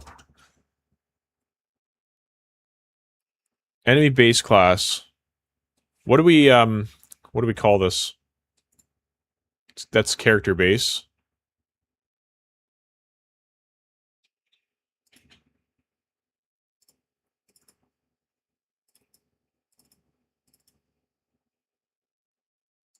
Yeah, it's just called mesh. What does this inherit from? Character, yeah. So I should be able to just get mesh, right? From the class reference. Oh, maybe it's because it's a class reference. I see. Trigger. I need to close some of these because I'm getting freaking confused now. Combat clear, we don't need that. If I need any of this again, I'll just open it. So, and enemy base spawn area, trigger class wave trigger. That's the one I want. Get class defaults, I think. Jesus, look at that monster. Look at that monster. Holy shit. Get objects. No, can we convert it to an object reference? Nah. This is the object reference there, which is too late. That's fine, whatever. We'll figure it out. Hopefully they're not huge. Okay, so that should work. We overlap it. We load it. we spawn it, right? And then so now we just gotta go back here. We gotta select this and spawn area. We're just gonna do this one here. Okay, so we'll start with this first bit. Then this one, doors to activate will be none. And then spawn. Should that work? No, we have to click on this.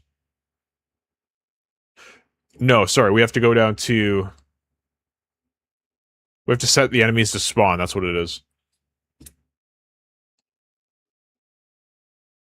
Wave data, here it is. Wave number 1, round number 1. Enemies, just a number of enemies, we'll say 2. And we'll add 2 botlings. Okay? Now let's see if this works and make sure that I'm outside the trigger zone. I am, okay. So hit play. That spawned nothing. I'm gonna get errors, and we'll see. Is that still TV Tom in there? I thought I got rid of you. What the fuck you doing here? I thought I told you never to come back here.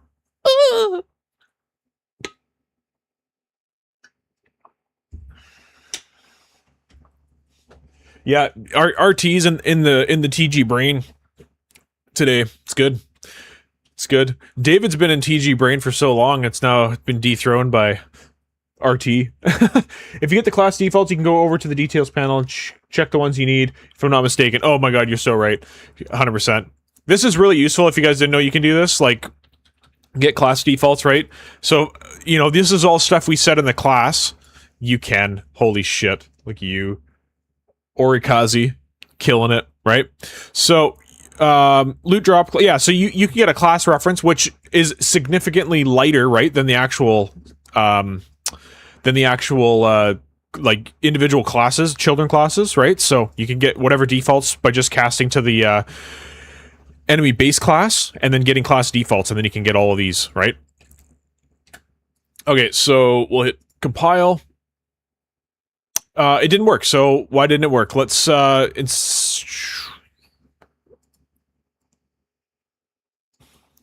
let's follow this. Let's do this. Let's hit F9 and we'll put it over here. I'll make sure that debug's on. It is. Okay, we'll hit play. I'm sure I know what happened.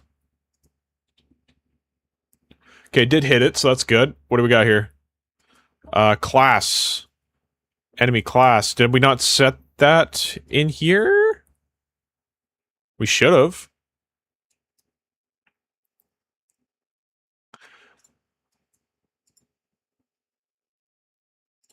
Wave trigger, let's see.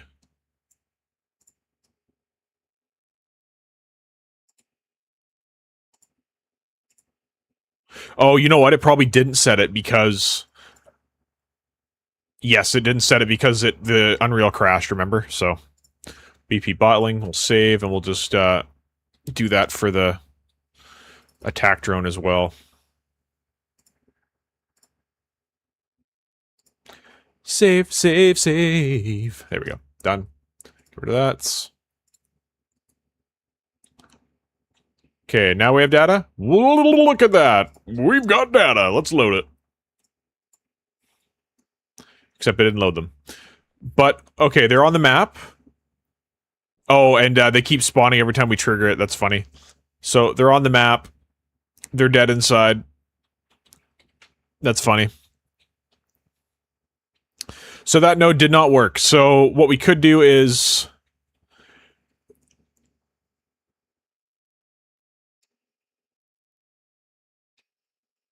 I don't remember how I did it before. I actually kind of recall that being an issue in the stream we did. Where we couldn't get this to work and then we came up with another way to do it.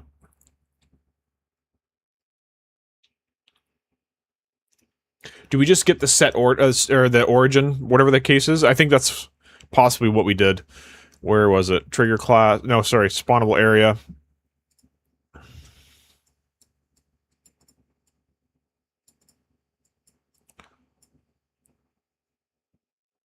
Box extents origin. Oh, sorry, hang on. Oh, I'm stupid. Sorry. We're gonna do this. And the sphere radius. Sure, we'll do that. It's already got all the data for us there, so we'll see if that works, and then we'll figure out why they're dead inside afterwards. There we go. So it spawned only one, but we had two in there, unless they're in the same spot. There we goes. Yeah, he is absolutely dead inside, hey?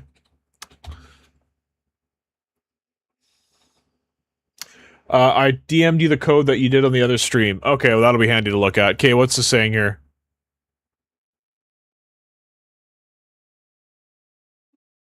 Stop logic.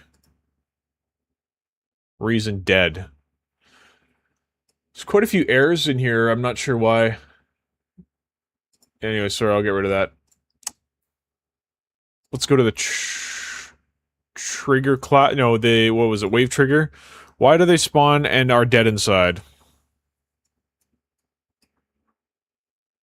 Is that, do we need to load the... Hang on, where's our boy Botling?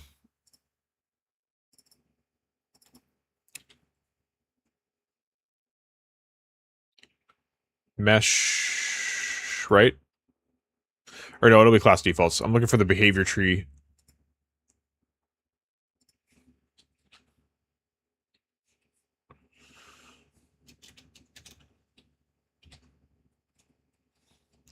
It's in here somewhere, isn't it?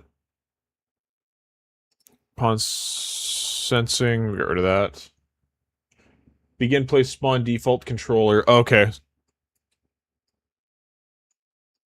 I'm in bottling, so it'll be an enemy base, right? Is that what you said?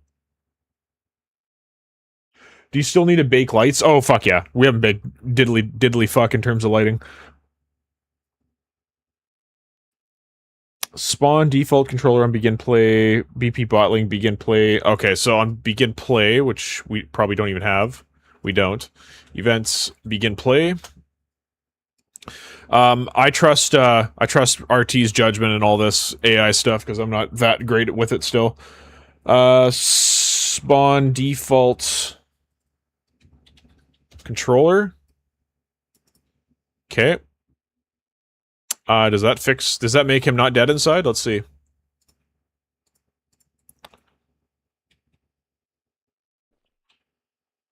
Interesting. Did they spawn... I saw a bunch of... Huh. I saw a bunch of, health bars.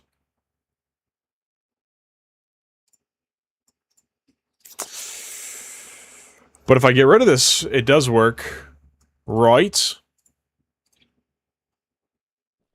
No, it doesn't work. What happened? We were just there. Oh shit, you're right, 100%. Sorry. Yeah, call the parent. Fucking rookie mistake, right? There we go. So here, sorry, let me do this. There we go. There we go, adding a call to the parent function so we can, have the parent do some stuff too.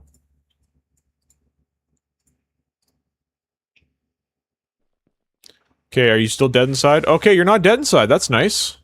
That's good. Oh man, I absolutely clapped him.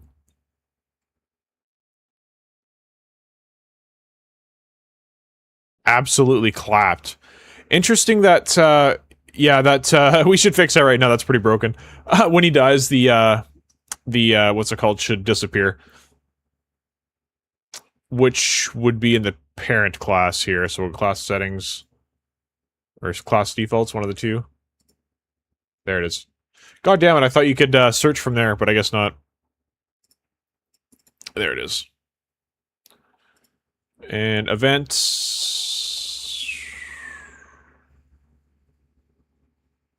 Where's death? There it is. On event death stops all logic, simulates blah blah blah, returns attack token, blah blah blah, and then health bar. We can remove from. We can't remove from parent. We have to get widget, I think.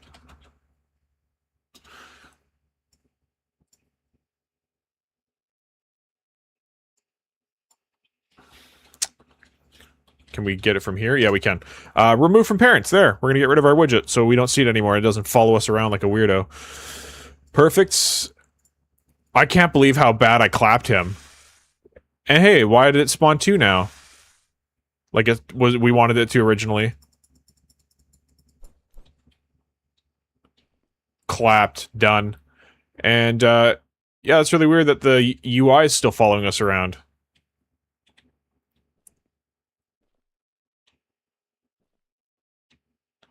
Spawn another 2.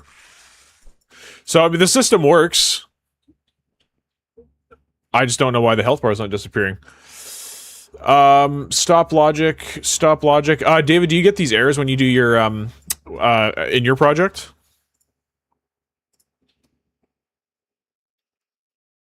This guy.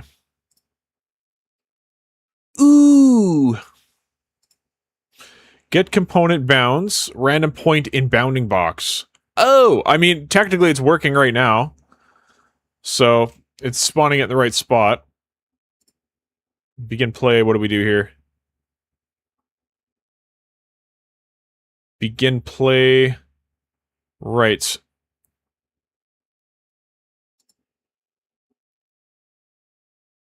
State is frozen. Okay. Anyway, sorry. Their AI is not set to frozen for some reason. It sets to frozen when we like beat them? Question mark. So hey, sorry. We'll hit play. So yeah. Okay. Well, anyways, right now we got them spawning in. There we go. One thing we got to do is let's go to the trigger class. Pardon me, wave trigger. And when this is all done, out of completed, right here, we're going to have another variable called spawn completed, I guess. And that'll be a Boolean. And that'll be false by default. And then we'll set it as true here. And then actor begin overlap. I think we'll just drag this back and just check. We'll get this, convert to a branch. And then we will check and see if this is false. So, curious how you guys do it. A lot of people like to only come out of the true branch. I don't know if that's a programming thing or a personal preference or whatever the case is. I do it in terms of what makes sense for the code I'm writing. So in this case, it's like, I don't want the spawn to be completed for us to run this code, right? So like, that's why I do it this way. But if it makes sense to do it always true, I get kind of confused personally sometimes. So it's just for my brain to make it make sense. But I'm curious how you guys do it. Yeah, it should stop all logic on BPC def. Interesting. I'm gonna leave that for you, David, because that's your system, and I don't want to, you know, don't want to dive into it for another hour or whatever, right? So I'll leave that in your very capable hands. But okay, so now we're gonna check and see if our spawn was completed, and so we should only be able to spawn one enemy wave now at a time. But I'm still confused. Oh, you know what's happening? Why it's only doing one at a time? First of all, his health was going down by default.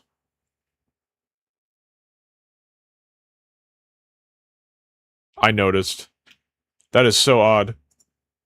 But anyways, the second botling's not spawning because it's detecting it's not inside the radius, I believe. And that's the same thing that just happened there. Now it's not going to spawn again because it hit that Boolean.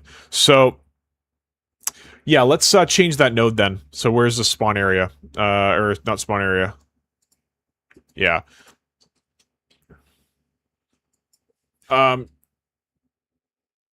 Random, sorry, you sent me that node. Where is it? Random point and bounding box. That's what we did. Okay. Let's check it out.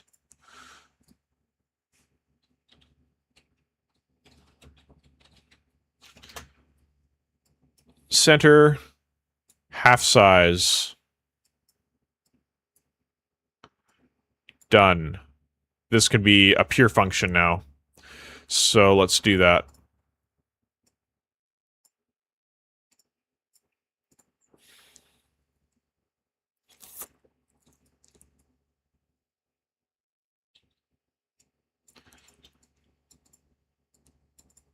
That good? That's good. Alright. Hopefully this will fix our issue with the dudes. There's both the dudes. Sweet. My guy is just, like, level 100 already, hey? But yeah, one thing I wanted to check was,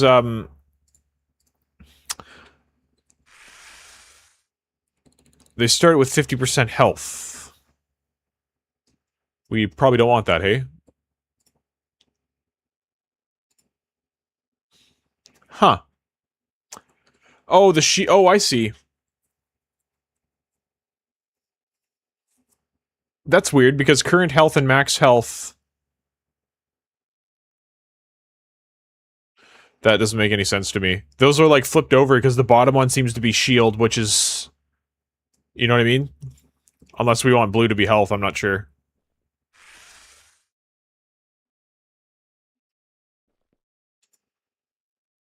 But if I just punch him once, he dies, and his health goes to literally 0.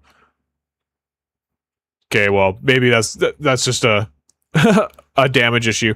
But okay, so we got that first part done. Now we're going to move on to the next part, which is notifying the game mode that we have enemies to defeat and how many enemies we need to defeat. Okay, in this current wave. So what we'll do is we will go to the game mode right here, and I see that we have round set enemies to spawn.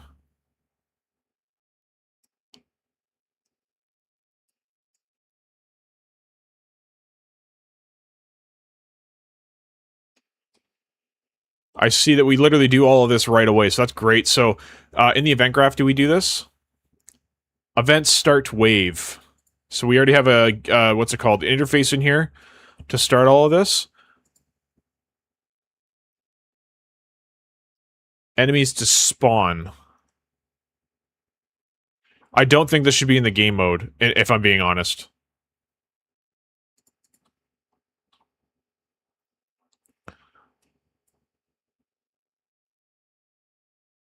Hang on.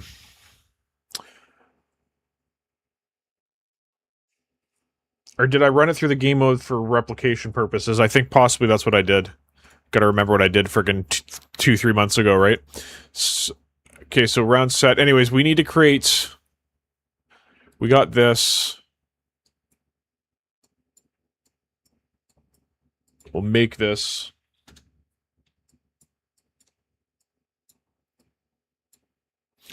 I don't... You know what? Forget that. Why don't I just convert that to a effing thing? Where is it here?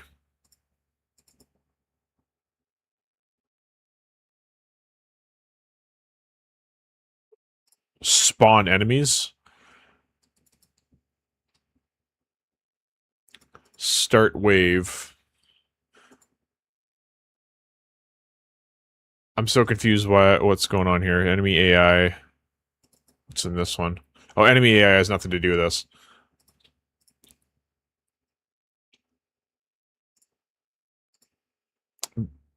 Spawn enemies. Oh, start wave. Oh, okay, sorry. I'm dumb. Start wave. What? This is already wave data. But this is outputting... I'm so confused. Why can't this be a struct? I'm just gonna delete that and put a new one in and it'll probably fix the issue. Yeah, there. Okay, good. Okay, so start wave. Enemies to spawn.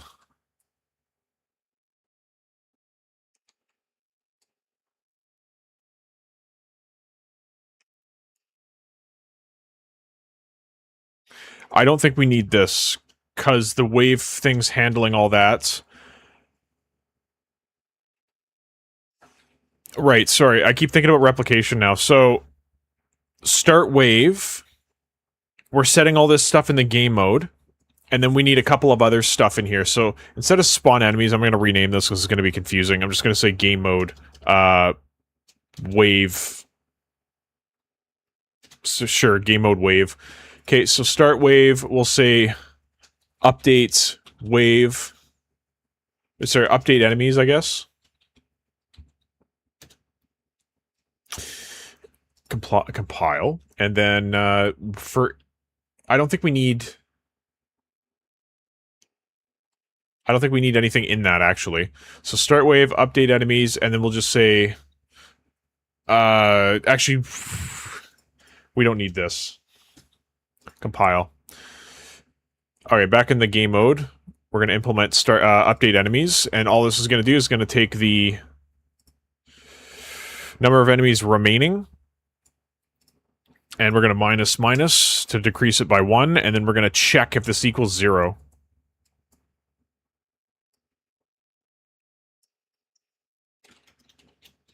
Shit, wrong one.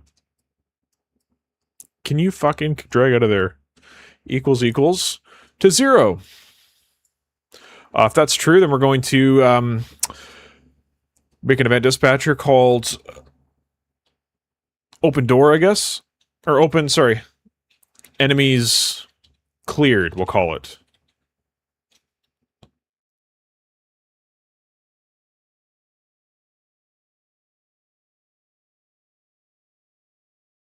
We should also create a variable. I was just thinking of, we'll say current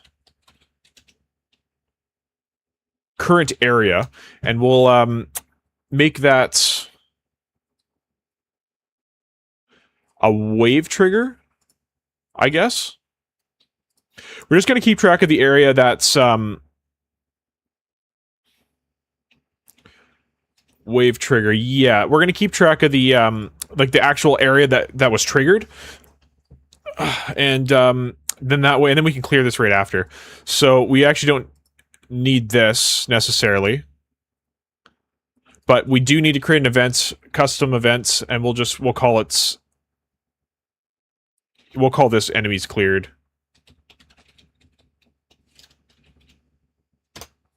We'll delete this. Okay, this will be a multicast, so that we can make sure everybody gets this event, and then we're going to grab the current area, and we're going to run an event we haven't created yet, but yeah. Or have we created it? Wave trigger. Spawn area. It'll be this one. Activate actor. Okay. So activate actor, that'll be a multicast. Yeah. Spawn area. Yeah, where were we? We were in the game mode.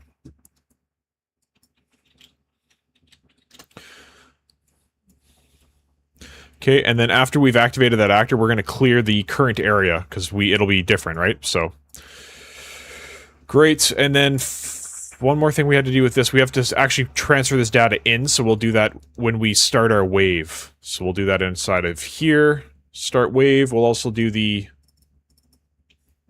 current area. What do we call that actor? BP wave trigger. Okay. So we'll hit that.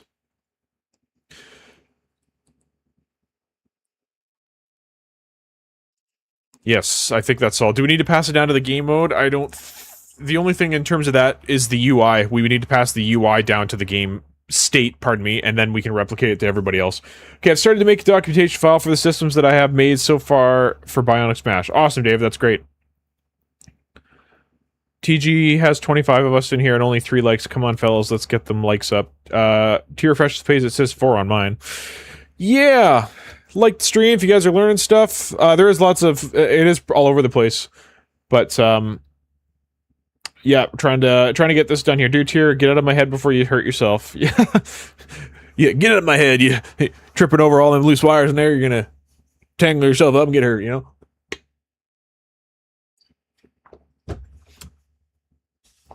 know? Could you make a data table for spawns? So data tables are not great for stuff that has pointers in them. In general, as far as I understand, I could be wrong. As far as I understand, as soon as you access a data table, if there's a hard reference in there, it loads it. Like, no matter what line it's in. That's, from what I understand, how it works. Yeah, data assets are more designed for, like, pointers and all that kind of stuff, because it's an independent file, right? Alright, so we'll hit save, and then when we go back to our wave trigger, spawn actor, spawn complete, This will be doing its own thing, obviously, and then when we ask to load the asset, then we're going to get our game mode. And we got to do a bunch of other stuff on this game mode, like I said, to update UI for all the clients and all that kind of stuff, but then we're going to start... Wave? Yeah, there it is, okay. Okay, and then wave data will obviously be our wave data. And then our current area will be self, because we are a wave trigger. All right, compile on that. Then back in the game mode, we'll just double check. We're going to start a round set. Okay, and then that's where we could update our UI right here. So we can just put a little note here and just say, sorry, period, that, comments, and we'll just say, create event dispatcher for game state to update UI for all players. Okay, so that's how you'll do that. Which we'll do the UI another stream, obviously. So, did that, and then now we need to create something to call this event, update enemies, which we are going to do inside of. You are open here, enemy base. So when you die, this doesn't work anyway, which is annoying. Is it in the wrong spot?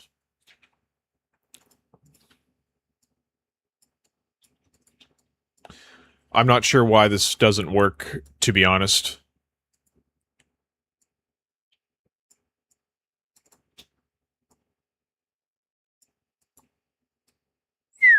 There we go. Okay, we'll stick it in here and we'll see if we can get it to work.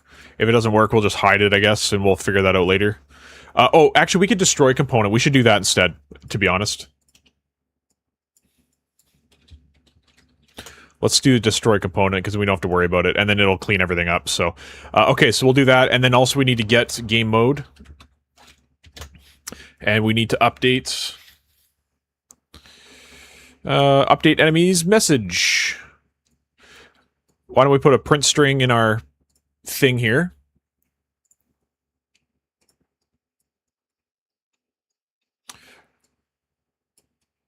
And then on true, we enemies cleared. So I gotta call that. Put a print string right here.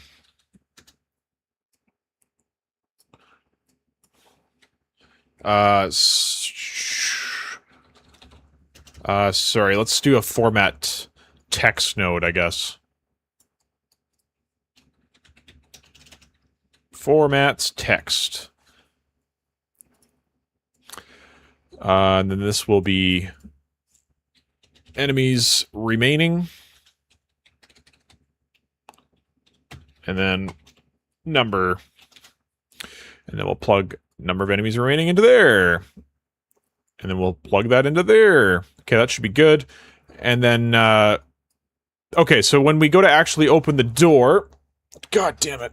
I fucked my back up good playing hockey the other day. Barely even walk. Anyways... We open the door, that'll be back in trigger class. We need to set doors to activate, which we'll do right here. So here's the trigger. Trigger size doors to activate, we'll click on this one. And that's trigger class. Activate actor, doors to activates, we'll say, we'll get a 4 each here. And then we will get activate.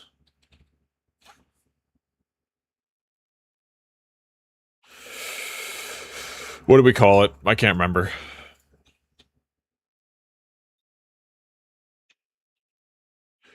Trigger door is actually what we need to... Well, no, we need to activate it first. So let's find this in the door class frame. So a lot of children and blah, blah, blah. Okay, so it is called activate door. How about we do e-activate door to make our lives easy, right? E-activate door.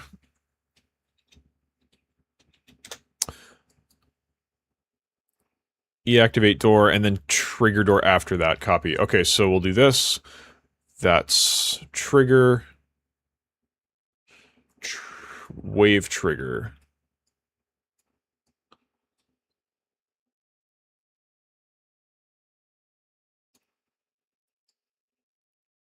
we already do this here. Event activate actor, wave trigger. I was doing it inside of this. Okay, so we've already got that in here, so that's great. So we just got to call that event when the enemies reach 0. So, which I think we did in the game mode, didn't we? E-activate actor. Great, and then where was I? Trigger, wave trigger. Triggered our copy. Okay, so we do all that. That's great. I just want to see where we're at here because I can't keep my brain in a straight line here. So we spawn these guys. I beat them up. Right, I one punch them. Enemies remaining 2. That's wrong. Enemies remaining 1. So I had inside the game mode. Inside of this function, wherever it went, here around set. Number of enemies. Why do I do +1?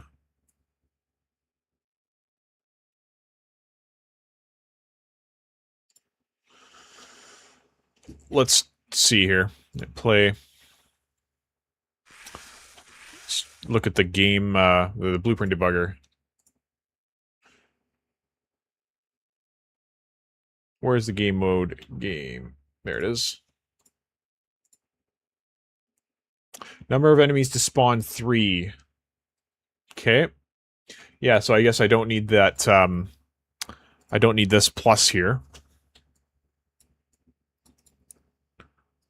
Okay, so that'll solve that problem, and then when we get to 0, we'll see if the door opens. Sup, buddies? Buh! Okay, 1 enemy remaining. No enemies remaining. Door doesn't open. Okay, so stop. Yeah, that's all AI stuff. Enemy base game mode. Where's event graph? I want to put a breakpoint right here and see what happens. Because the door should be opening, but we'll see. See what I did wrong. Okay, so it got triggered. Now what's happening here? So go next. Enemies clear. This executes on all. We'll hit forward and then...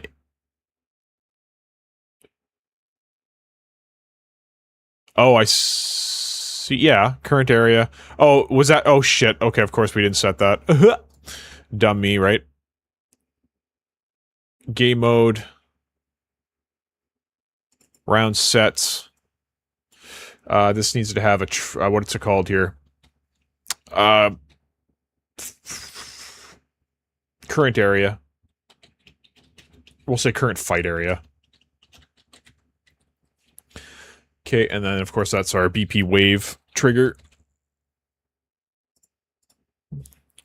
We'll go back to the event graph, and then we should plug that in right here. Current area, current fight area. Done. And then we got to obviously set that for our current area. There we go. Okay, let's test it out, then I'll read some comments, and it'll be a good time.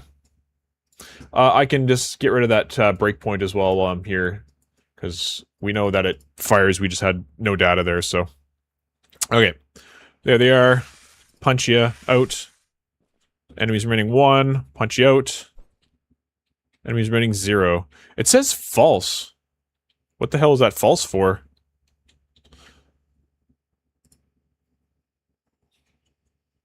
Holy good God. Gotta clear this output log.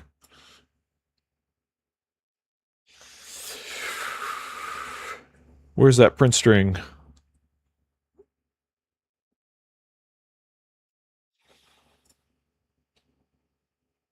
None. Don't worry about the warnings. Filtered, sure. 1. Door frame triggered. Said false. What is that from?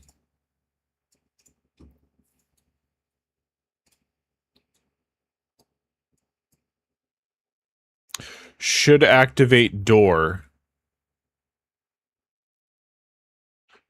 Should that be true? Is that,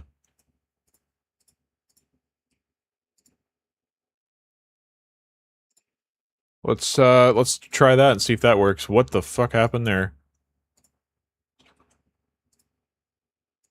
Oh, it's like moved that over for some reason. There we go. Okay, let's try that now. Okay, there's one. There's two. Door doesn't open. It still says false. Super confused what that means then. Okay, get the fuck out of here, AI stuff.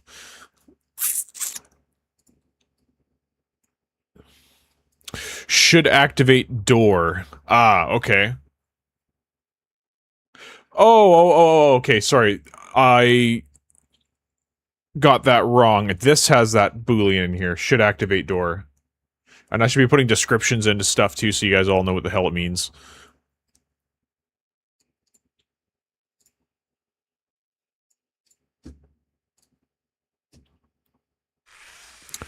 Look at that, we debugged with a print string again. Okay, don't dodge me, buddy. Get out of here. There, and then the door opened. Very nice. Okay, so yeah, so that's the trick there. Perhaps I should put a little trigger class. Should activate door.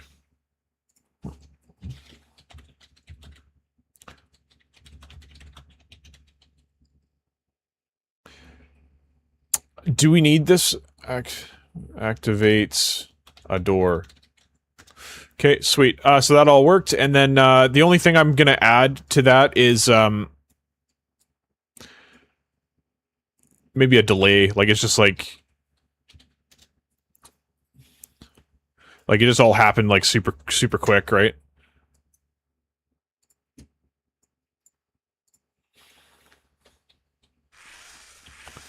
One and two. Nice. Okay, that looks pretty good. All right, everybody. Well, that worked out pretty good. So let's see what we got here. How we looking? Oh yeah, tears back. Nice. Sweet. I see the health is dropping now for you. Yeah, I'm just too OP, but I mean that's fine. Blue for bot blood. Blue for bot blood. I can't even say that. Could you have a data table for spawns? I already answered that. Sorry, so I'm like way up here. Are you gonna add time attack mode to the game? Sure.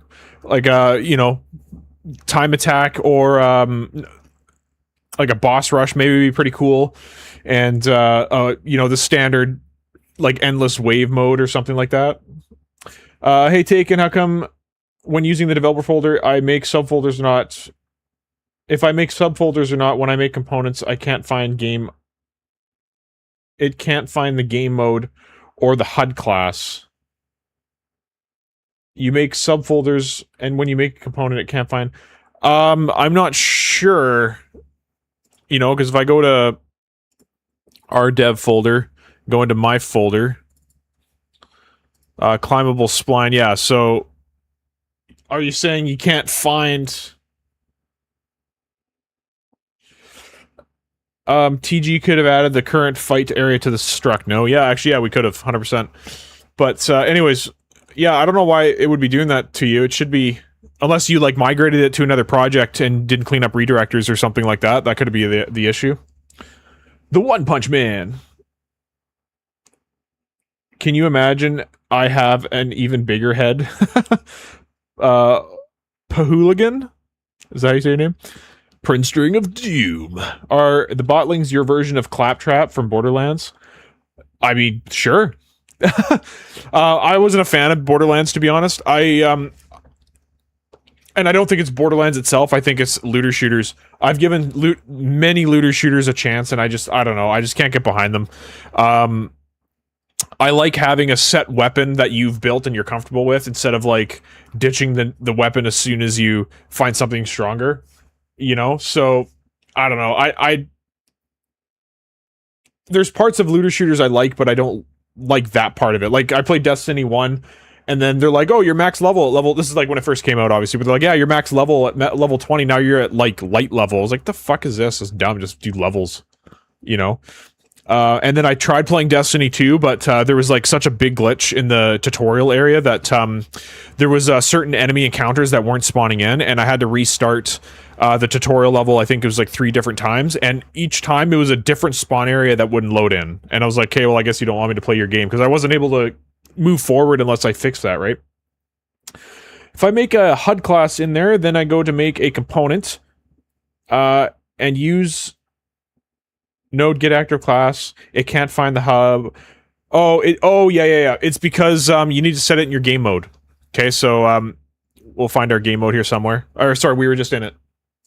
So you have to open up your game mode, and you have to come to class defaults, and over here, classes, you need to make sure that your HUD class is set to the one that you made. Okay, so if it's not like that, it's just going to use the default C++ class. Okay, so that's what's happening there, I suspect. Bloody hell, did EA make Destiny? Yeah, pretty much. I hope that's not how you sound, is it? That's just a poor Canadian's interpretation of a British accent, I guess.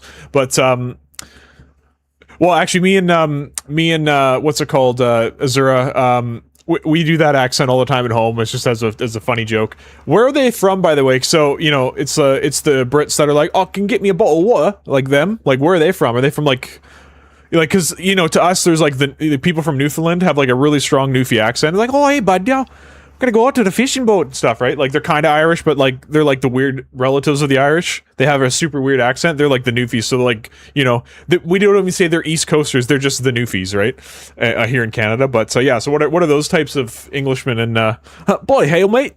Get me a bottle of water. Yeah, it's the bottle of water. They just, like, omit, like, every fucking vowel in that sentence, right? But, yeah, is that, like, the Newfoundland of England? Or what? I don't know if there's any other Canadians in chat here, but there's yeah, Ontario is also like, they just have a way of speaking that's like, oh, hey, mate, yeah, we're gonna go have a dart and go to Tim Hortons, eh? You know, like, that's like the traditional, like, Canadian accent, right? Or the stereotypical one. And they would never say Tim Hortons, they say Timmy's.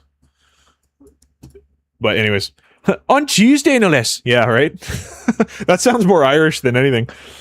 I'm Ontario, Canada. Yeah, B-Dog, yeah. So you know what I'm talking about. You know what I'm talking about. The guys, they're going out for a rip, eh? You know, them guys.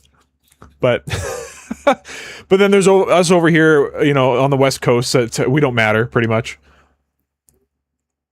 It's all about the Ontario and that province, and then it's just like, oh yeah, Western Canada. Puh, screw you guys, right? Anyways, okay, so that's a good start to our enemy thing there. So we got our game mode kind of responding to our thing here. We could, UI will come later. We're not going to worry about that right now.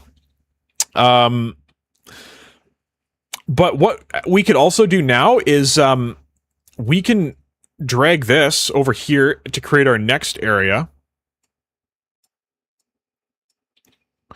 And we can spawn enemies because we have that delay on the door, so we can spawn enemies in here when the door is, the delay is started, right? So that'll give us a couple minutes to do that. So here's that, doors to activate. Do I have that in here? Or, okay, so maybe we remove that from the... Actually, no, we shouldn't, because... Sorry, one sec. Because we put everything in this wave trigger, but do we want to just put it in the class itself? Because the spawn area, its entire purpose is to put the spawn zone in one particular area, but should we have it also communicate with...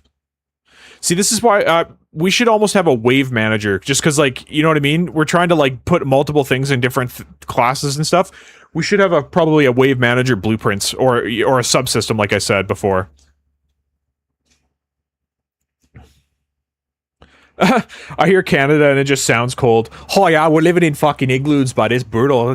Go outside, dodge some hockey pucks and all that, right? I feel bad for Canadians. They have to live near French Canadians. You know, you know what?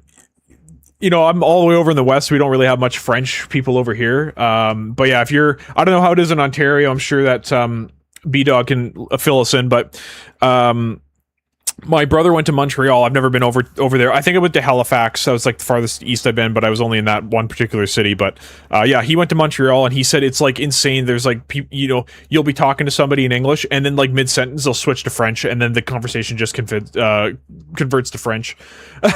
So it's like, that's pretty crazy. All right, we got a dono from Mark. Your face should have a manager blueprint. Manager blueprint for my face. You know, I've invoked a law in my household that there's no self-image negativity in my household.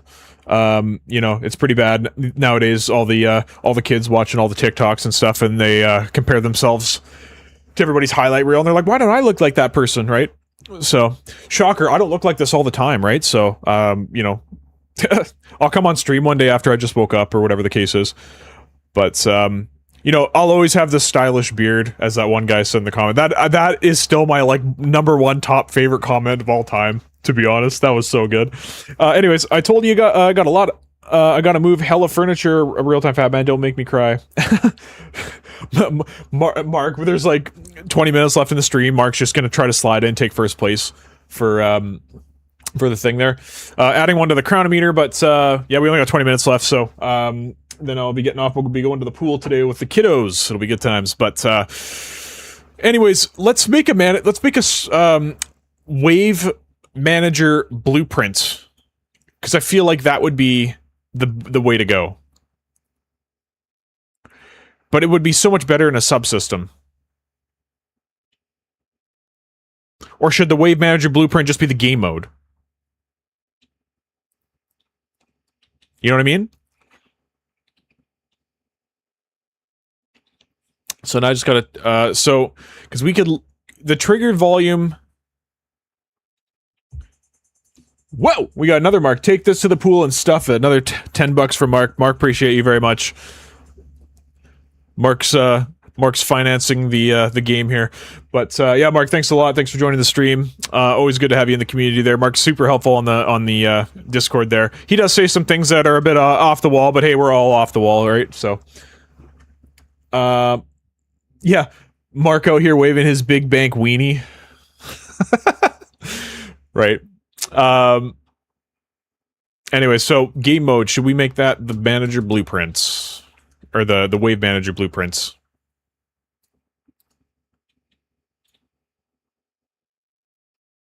I do like... Well, this needs the spawn area for sure. That makes sense. Door to activate... I think door to activate... Fuck, see, this is where it gets confusing, because it's like in some places we're going to want a door to activate when it's, you know, overlapped with, which we disabled for this particular one, but then we're going to want a door to activate. That should go in the wave data, actually. Let's do, yeah, let's use this wave data to our advantage here. So, is that not open? It's not. Okay, so we'll go to our data folder.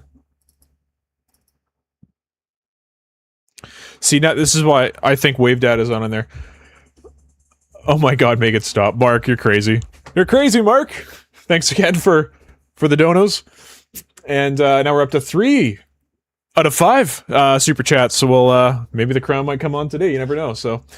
But, alright. And, you know, if we get to 5, Mark will tell me to do something stupid like the bolt charge or whatever the fuck again, I'm sure. And then we'll do that, so. Anyways, we'll go... Is it enemies? Data? Enemy data, right? Or wave data. Sorry, wave data is what we want. Minimize that there. Oh my god, make it stop! Mark's having an organism. Mark is having an organism, everybody. Real time says. It's time for TG to use that crown. Yeah, right?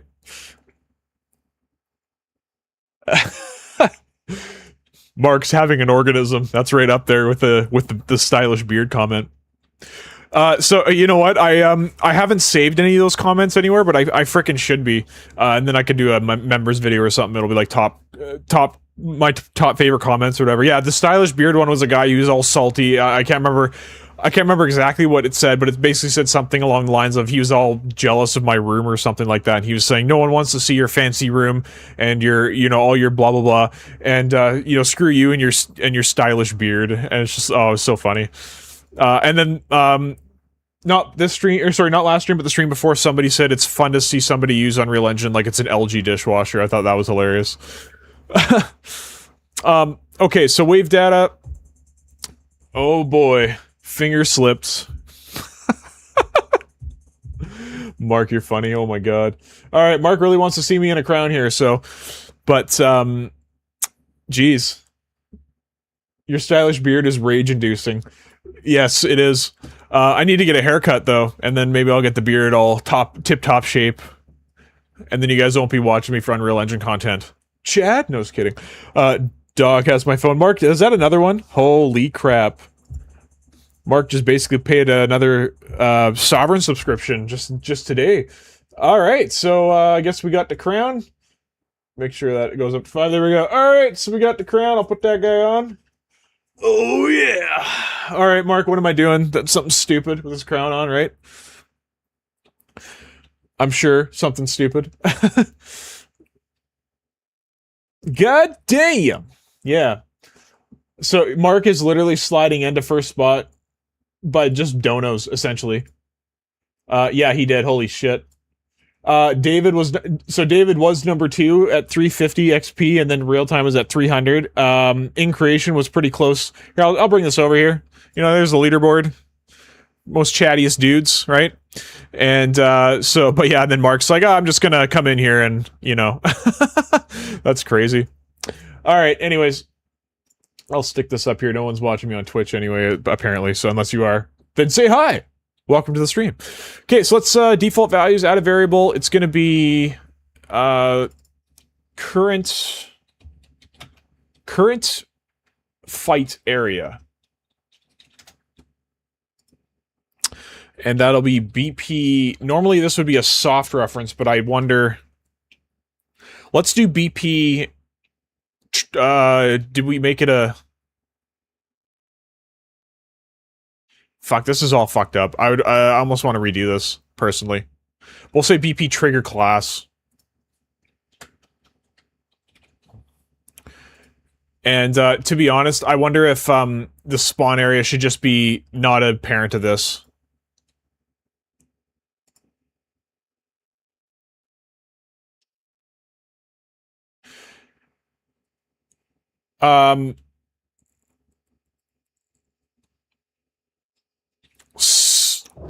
Sorry, so...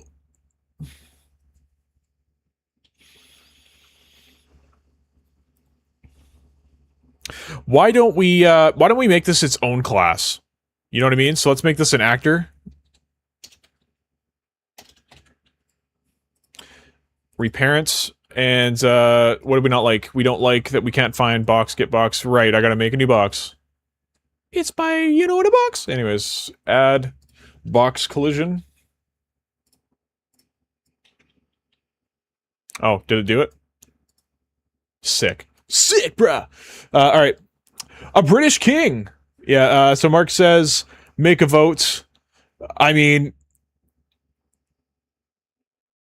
Tourette's. I don't know how you spell turrets.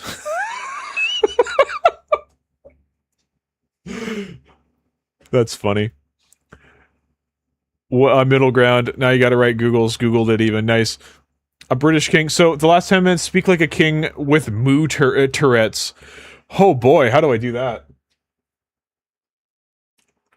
What does a moo turret do? Or a moo with Tourette's do, right? Alright, I can talk like a king with Tourette's, I don't know. Fuck, right? There's a very handsome picture in the community chat. Is there? Let's have a look. Community chats.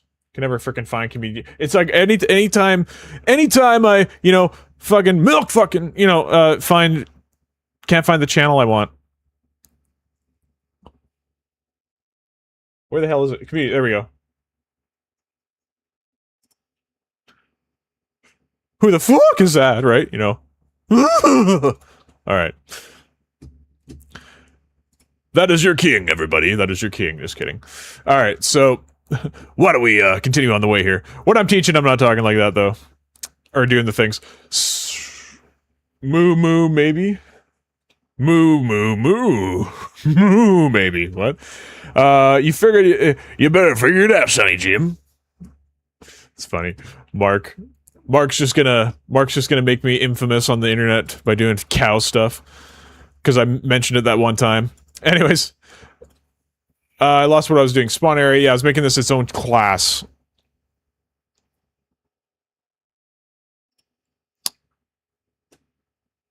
Had to remember what it was. Triggers. We'll say spawn class because I kind of feel like making one later as well. Spawn class. Make a child. P. Spawn area.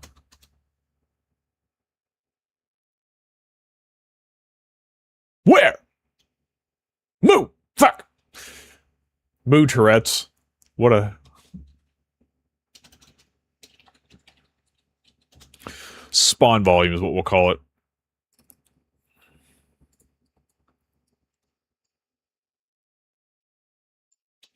I shouldn't need that. Let's compile.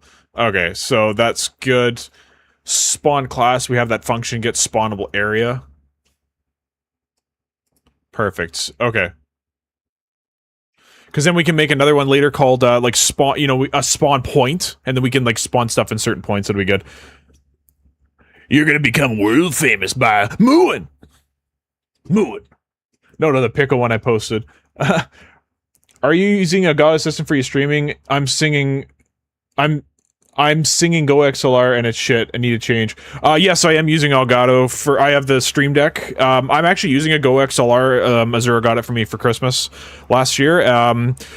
I do like it for the plug and play stuff, and it does a lot of onboard stuff as well that I didn't have available with my other one. And OBS has such garbage plugins and stuff for audio, so yeah, it's nice. I do have a professional grade like audio system, and because I obviously did voice work and worked in sound and stuff, so yeah, it's all pro grade stuff. But yeah, like I said, it's the stuff available in OBS for audio is awful, so the Go XLR I actually don't mind. So the only thing I wish it had was I wish I had one that was like a Go XLR and then something that had outputs for my speakers as well, but it doesn't have that, so I have to use my my other audio interface for output only and then use this for my input, so it's really annoying. Anyways, it is what it is, so I'll save that before I lose all my work. Okay, so spawn class. God, this is going to take some refactoring here, hey? Back to this. Current fight area.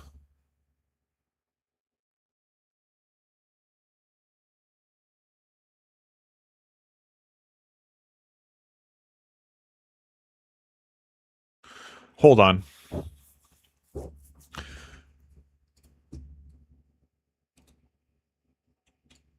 Yeah, because the only thing this is doing right now, which I gotta set the defaults for this now.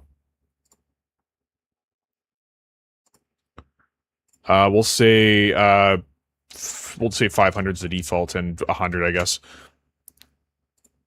Okay, so yeah, the only thing this is doing is it's spawning our guys in, right? So that's all it does. I think this wave trigger size, even though it's not. Oh, okay, let's open that up and do the construction script. Trigger says, yeah, what the fuck? Why, compile? Okay, there we go. Yeah, so the only thing this is doing is it's returning the area so that we can spawn our guys in there. Okay, so then this, inside of here, I think I need to change that. Spawn area. Spawn class, perfect.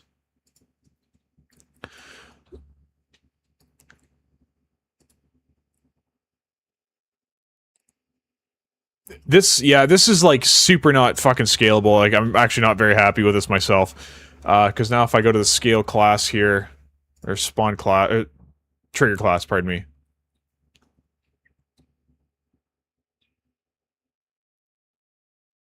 Instead of doors to activate, let's say actors to activate.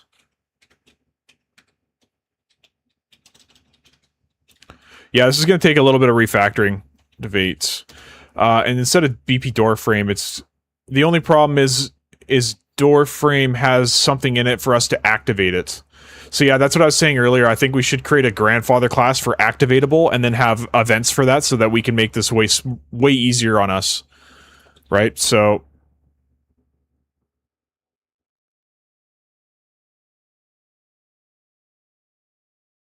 world. I'm like breaking this and then be like, hey, that's it for today, bye, right? So, so we'll do worlds.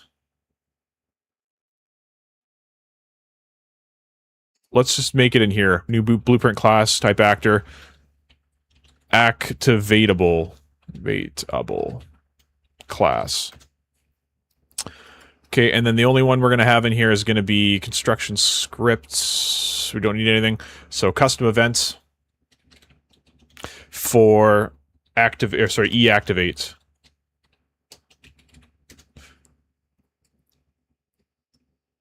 Okay, and then we'll put auto activate in here as a Boolean, and then on event begin play, we will check that. And then if it's auto-activatable, then we'll just start it. Shit, this is... you know what? What am I doing? There's already a Boolean in the actor class for this.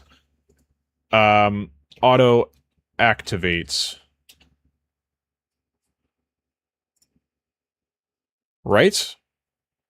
Here, let's show inherited variables.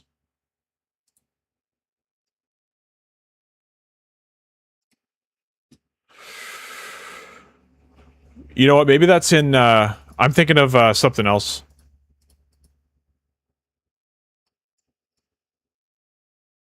Yeah, I'm thinking of something else. I think that's in the, like the, what do you call it? The visual effects stuff. Okay, and true, then we're going to... Moo! Right? What was that one video, like, way back in, like, 2007 or 8 or whatever, you guys, I don't know if you guys remember this, it was, like, the Tourette's guy, and he's like, fucking potatoes! Ah! Right? He's losing his mind.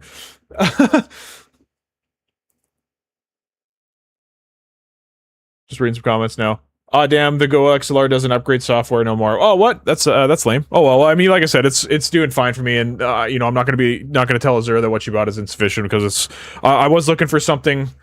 a little bit better than, not better than my other one. The other one was just too much, right? The other interface. I got a, what is it?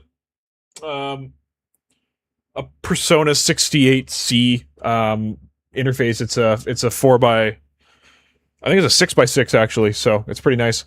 But, yeah, I don't have any need for something that crazy anymore. Like, I don't do any music or anything like that anymore, so. Yeah, but let's leave my mental health out of this. Real time? Everybody, real time's feelings are hurt. Go talk to AI. It'll make you feel better. Yeah, don't do that. What degenerate suggested that? It was in result of one of the in a bunch of layoffs or something.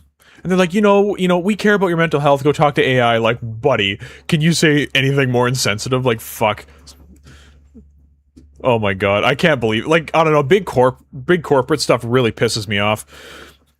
I hated big corporate, and then I worked at, obviously, ambulance, and that's also big corporate, and like, yeah, just some of the shit that happened there between me and them, just same sort of shit. So, yeah, I hate big corporate for all that reasons. Was that Jack? I can't remember. Probably, yeah. But yeah, it was just so disheartening seeing that shit. It's like you work all these game developers into the ground, and then you're like, oh yeah, by the way, now you don't have a job. So it's just like, why would anybody want to work for AAA at this point, right? Like, it just makes no sense to me. And then they're going to be pumping out AI slop, and everyone's going to stop buying their games. Like, they literally... Oh yeah, and the other thing that was a problem is they're not hiring entry level anymore because AI is doing all the entry level stuff. So it's like, okay, it's going to be the same thing as, like, you know, China with the reverse age pyramid. It's like, oh, they didn't have children. They can only have one child for freaking God knows how long, and then finally they realize, oh, we have way too many old people and not enough young people to replace all the old people to do the, you know, so it's like, actually not even just China, it's like majority of places in the world have an inverted age pyramid. So that's an issue across all software dev. Yeah, pretty much. But you know what, like, yeah, they don't use their brain, they're just using they just want to cut the costs for all the shareholders, right? So yeah, I'm not into that. If I ever, you know, if my game studio or whatever goes anywhere, I'm never gonna publicly trade it. It just doesn't make sense to me, you know. Like, sure, I'll take the L on, you know, getting more money or whatever through shareholders, and then converting that into more money for them or whatever. Like, I'll just take the L on that. I'm not gonna do that. I'd keep your 50-60. The 50-80 isn't a big enough jump for the money. AI's never going to replace a human. No, but we're going to merge into one, right? At one point. I said to even Azura yesterday, like, I was getting frustrated with all the login things. You need to, like, you do the the code for the two-factor authorization, all that. I'm just like, just put the fucking chip in my brain already, right? I'm just over it. Yeah, it's gonna happen one way or the other. I think I talked about this on another stream. But anyways, so auto-activate, whatever, great. When we activate, we're gonna leave that alone for now. Activatable class, great. Okay. Where's the doors now?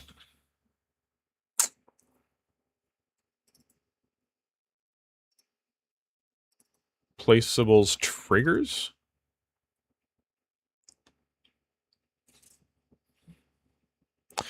The spawn class should inherit from activatables.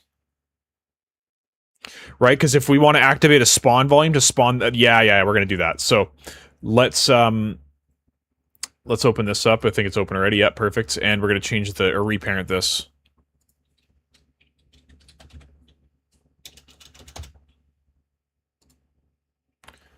Great, that changed literally nothing. That's awesome. So, we got the box. That's great. Trigger class, where is it down here? Activatable class has nothing in it, which is awesome. And this is just going to basically be data only. I'm even going to make this a abstract class right now. There it is. Perfect. Yeah, this is going to be data only. We are predicting the future, I guess. Yeah, we are. Black Mirror is a really good series to get techno fear. What's her name? Azura made me watch one episode of Black Mirror, and it was the one where the guy was having the Star Trek fantasy or whatever the case was. And yeah, 100%. But yeah. We watched something else. We watched Eagle Eye with Shia LaBeouf and whatever her name is, and that's essentially, you know, that when did that video come out, or that movie? It was like 2012 or something like that. It literally is just like everybody's fear right now, and that came out 14 years ago. It's crazy. Okay, so what else we got? We got trigger class. We need the door, wherever the hell I put the frickin' door.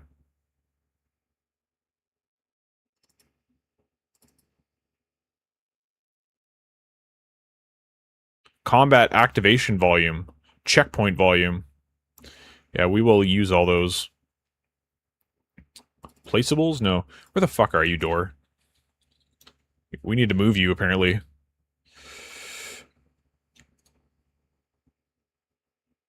Where, show area. Level design. Yeah, we don't want it in level design. Fuck that. We want it in, world. Placeables. Or world interactables. Let's do placeables. Makes more sense in there.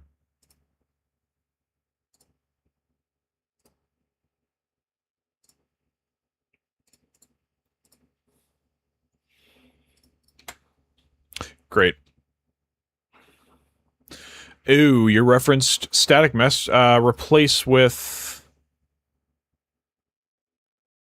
Shit, hey?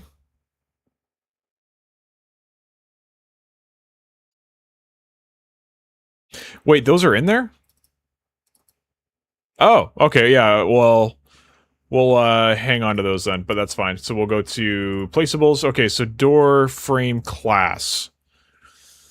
We're gonna reparent you to activatable. BP activatable class. Good, it changed nothing. Super good. So yeah, we just reparented it so they all have that activatable thing. So activate door, we're gonna replace that with our events activates, or sorry, E activates.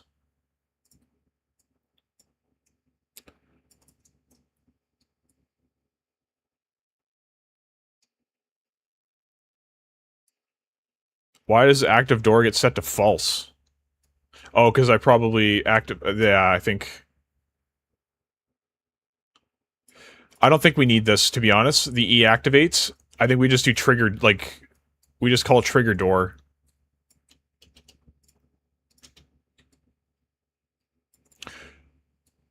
I'm sorry, undo what I just did.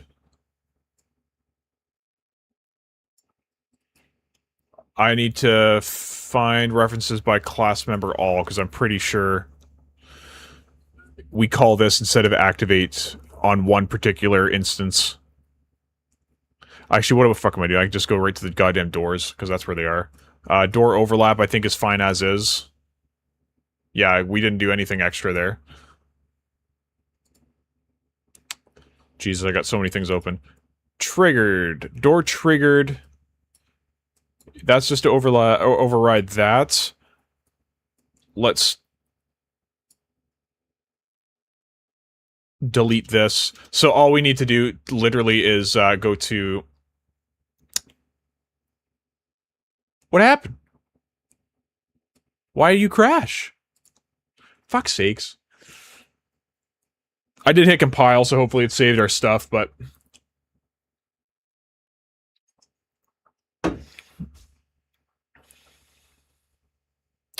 Welcome back-ish, Leroy. Hey, all, made it to the made it. The truck fix took less time and money than I thought. Big win. Looks like community games making good progress. Thanks, man. Yeah, watch Clark. Watch him close. You hear me? Save myself $1,000 and with a $2 bolt worth being a little late. Yeah, man. Fuck yeah. Let's go. Okay, let's see what we lost here. Let's see what we lost.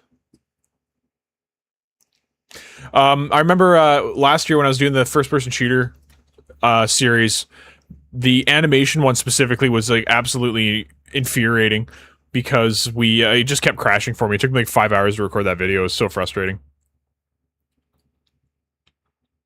Okay, we have spawn area, and let's make sure that the spawn area, or the spawn class, pardon me, excellent. And then this doesn't need anything at the moment, so we'll get rid of that. Trigger class, we'll hang on to that for now. We don't need these open anymore. Or enemy base. That's the, what's it called? The interface, we don't need that. We'll need this for now. So, okay, so we deactivate door. That's a custom event, so we're going to delete that. And we're going to delete this. And then we're going to get... Actually, we don't even need to get that here. Or, sorry, we do. Activate. And then we're going to open door.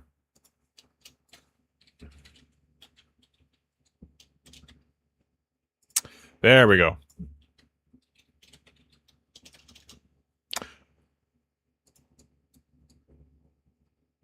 Right there. Oh, okay, it's just open door.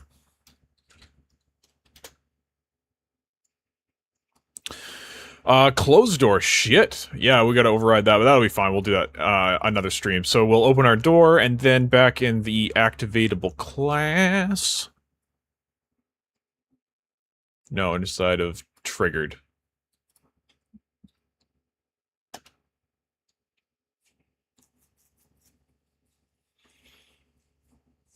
So we don't need this because we have this opening inside the door, the parents. When we activate it, we open the door. We also have inside of activatable class, auto-activate. So if we don't auto-activate our door, then it's not going to open it right away. Okay? Yeah, because auto-activate could be, we overlap with, this will be in the door frame class. No, it was in the parent, sorry. Door frame triggered, door frame overlap. And the class, sorry, it's in the class. Actor begin overlap open door. That works as well, because we don't need to activate the door. And then, of course, inside of our other one, the triggered one, we call this with nothing attached to it, so it overrides that and it doesn't open the door. So that should work. Let's just hit... Oh, we got some errors. Let's have a look. What don't you like? Wow, you don't like a lot of stuff. Okay, so go to the event graph. Jesus, what's going on here? Right, we got rid of that, and we got rid of this, and let's get rid of that. We don't need that bullshit anymore.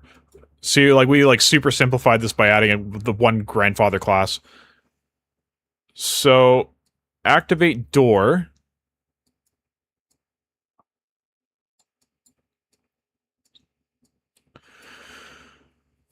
For our level, I wonder, you know what we should do is, I wonder if we should, have a...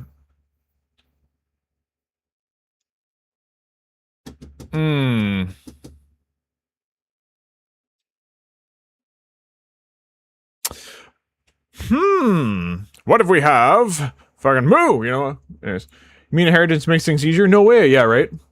Man, this is getting really complex. Actually, it's getting simpler now. It's getting simpler because we just removed a bunch of bloaty bullshit we didn't need. So, well, we can hit compile. That'll probably all fix itself. Great. Okay, so actors to activate, and then we wanted to make this, that's right, we wanted to make this a activatable class object reference. Or, pardon me, yes, change variable type.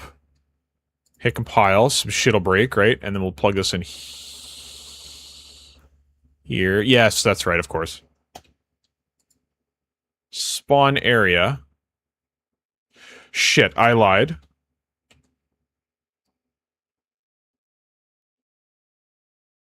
Okay, sorry, I got that confused with this.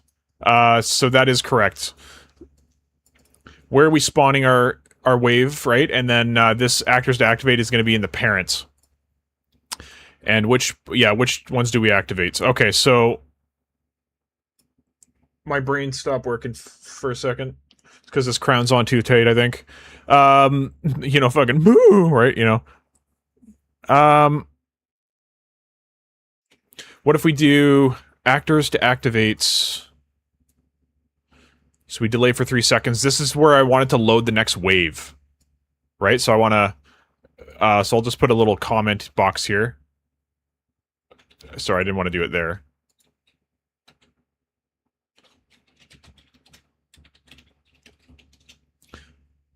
Right, so do we do that in our game mode, right? Because that's why I wanted the spawn manager. So do we get our game mode and spawn next wave? Then do we keep all of our wave data for each level inside, you know, we could do, I guess, a data table, possibly. Or we,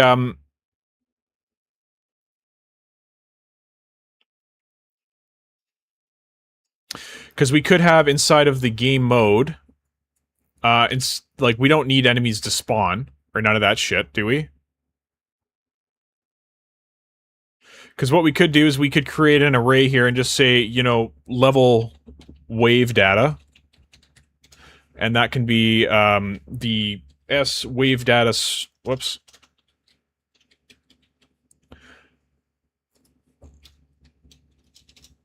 Wave, there it is. And then we'll make that an array. And then we can pull that from somewhere, right? Or,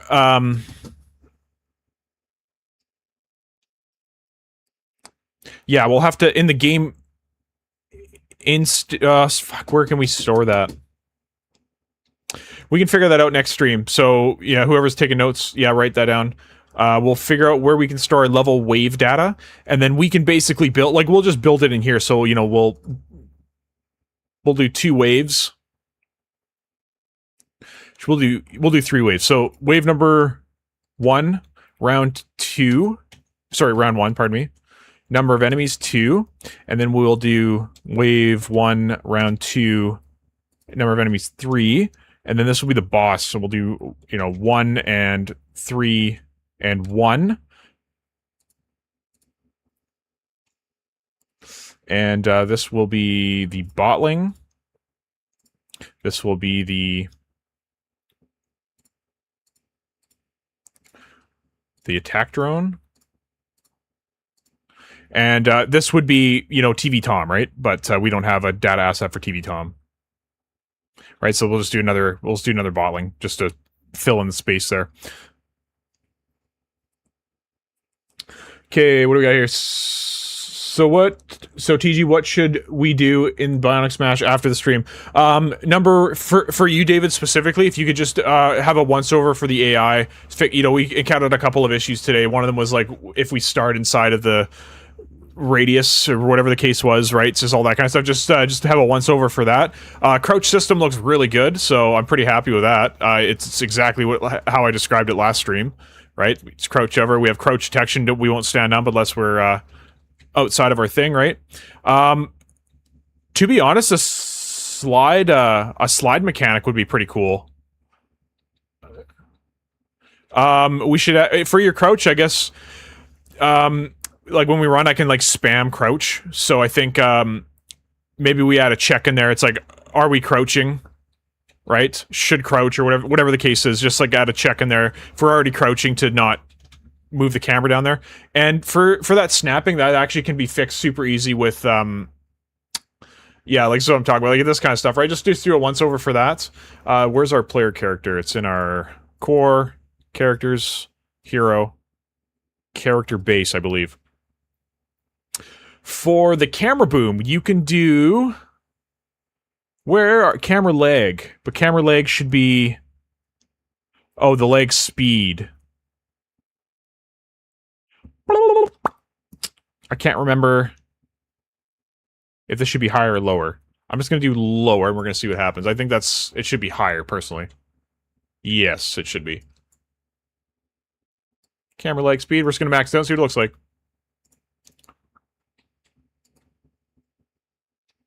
I see. It didn't do diddly dick. Never mind then. Camera boom, I thought that's what you had to do here. Camera tests. Here it is. 704 is what it was before. Max distance. The cam leg should be lower for smoothness. Okay, so, but 0 is probably snap to target, so if I do 1. Yeah, look at that. That's so good. So good. But we don't want that much camera lag, obviously. We'll do like 100. We'll see what that looks like.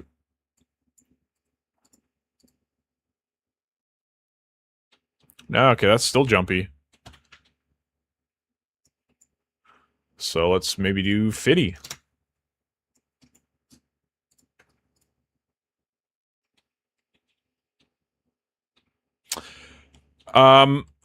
There is I mean, that's supposed to fix most of the issues, but I guess shit, maybe like 26, I guess.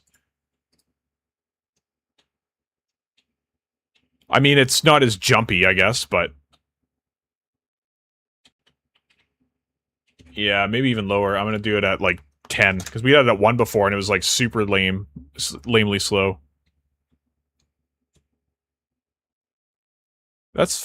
Oh yeah, 10 seems pretty good. Right? Okay, cool. So yeah, that was an easy fix, but anyways, back to this trigger thing here. So yeah, we will get the wave data. We're gonna have to finish this next stream because I gotta get off here, but yeah, so we got this spawn area, which should still work, theoretically. Yeah, there's our guys, they spawned in. You know, we'll beat them up. Sure, yeah, there they are, they dropped their battery, I got the battery. Killed him. Got my battery. My door opens. Or it doesn't open? Okay. Must broken something along the way here. Oh, you know what? It's in the game mode that it's not working here. Where are you, game mode? Right there. The trigger class, we don't want that. The current area should now be...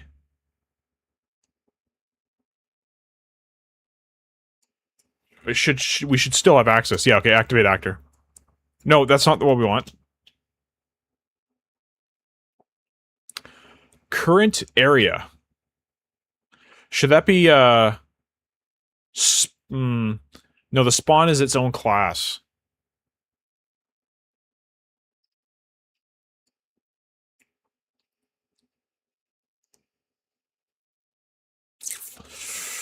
Wave trigger.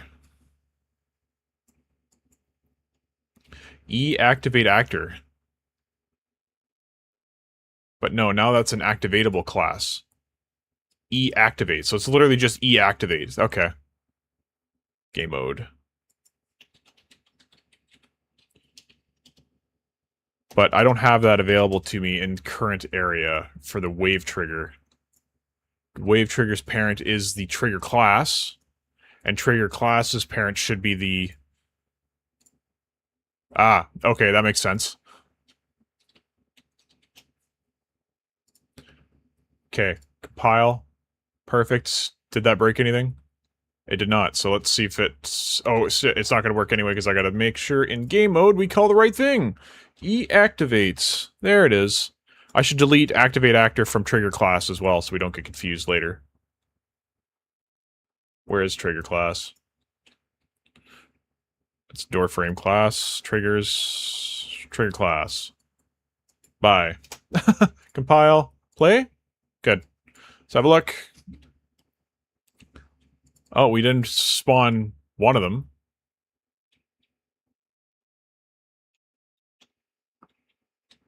Why didn't we spawn one of them?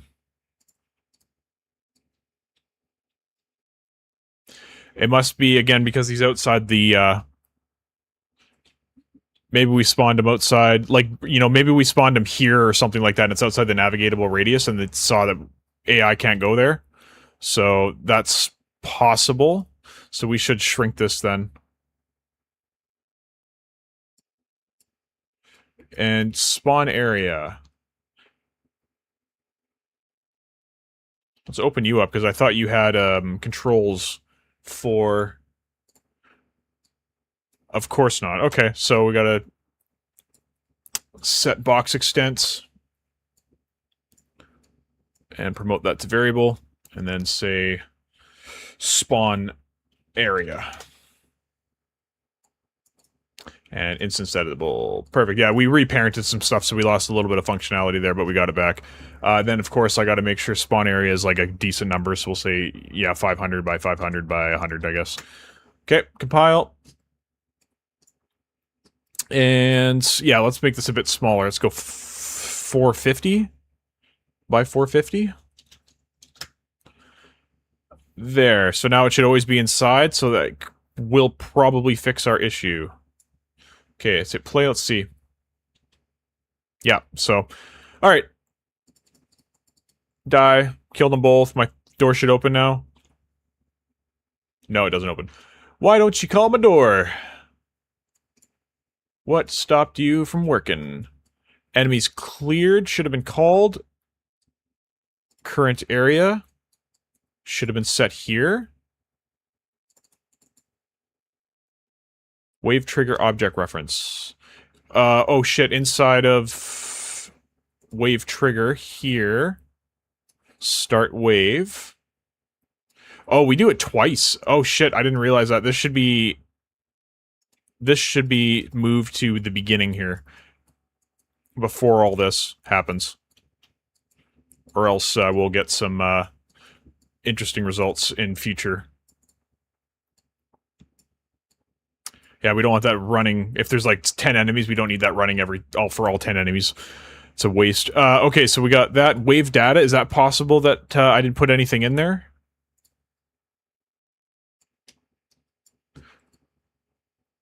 It shouldn't matter, because if I have anything in here... Wave data. Let me clear this. And because inside the game mode, we have event graph, start wave. So then here we're going to have to get this. And then we're going to have to make another variable for... sorry, this will be confusing. So what's going to happen now is the game mode's taking over the actual... brain, work, please. It's going to take over the actual managing of the waves, so this needs to be an index, and we're going to call this... Yeah, fuck off. Shit, undo that. Undo what I did there. This one, I need to be a single. And I gotta save before Unreal crashes again. Okay, and then this is going to be an index, and it's going to be called wave index.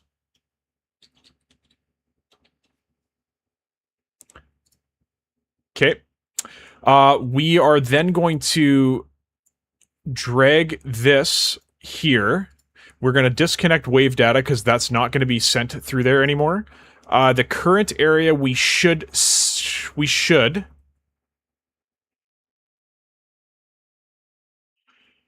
No, we don't need to.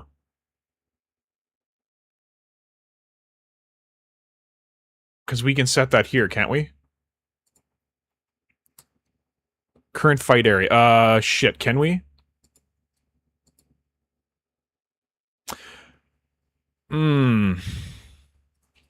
Shit, hey?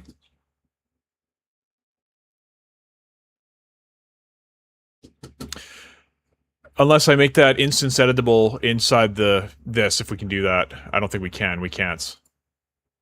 Editable, save game, yeah, fuck, eh? Because how do we tell it which ones are which?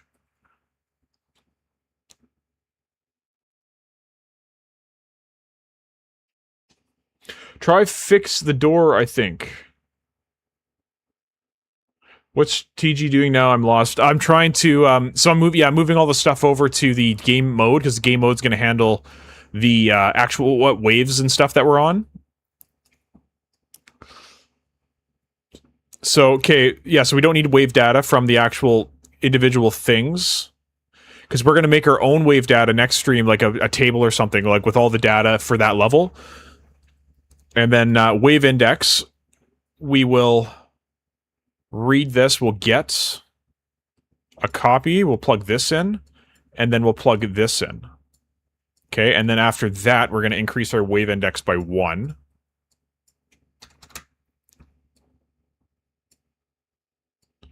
For next time, right? Okay, and let's plug this in there. All right, so we'll get our wave index, round set, and then we should actually add an output here then for enemies to spawn.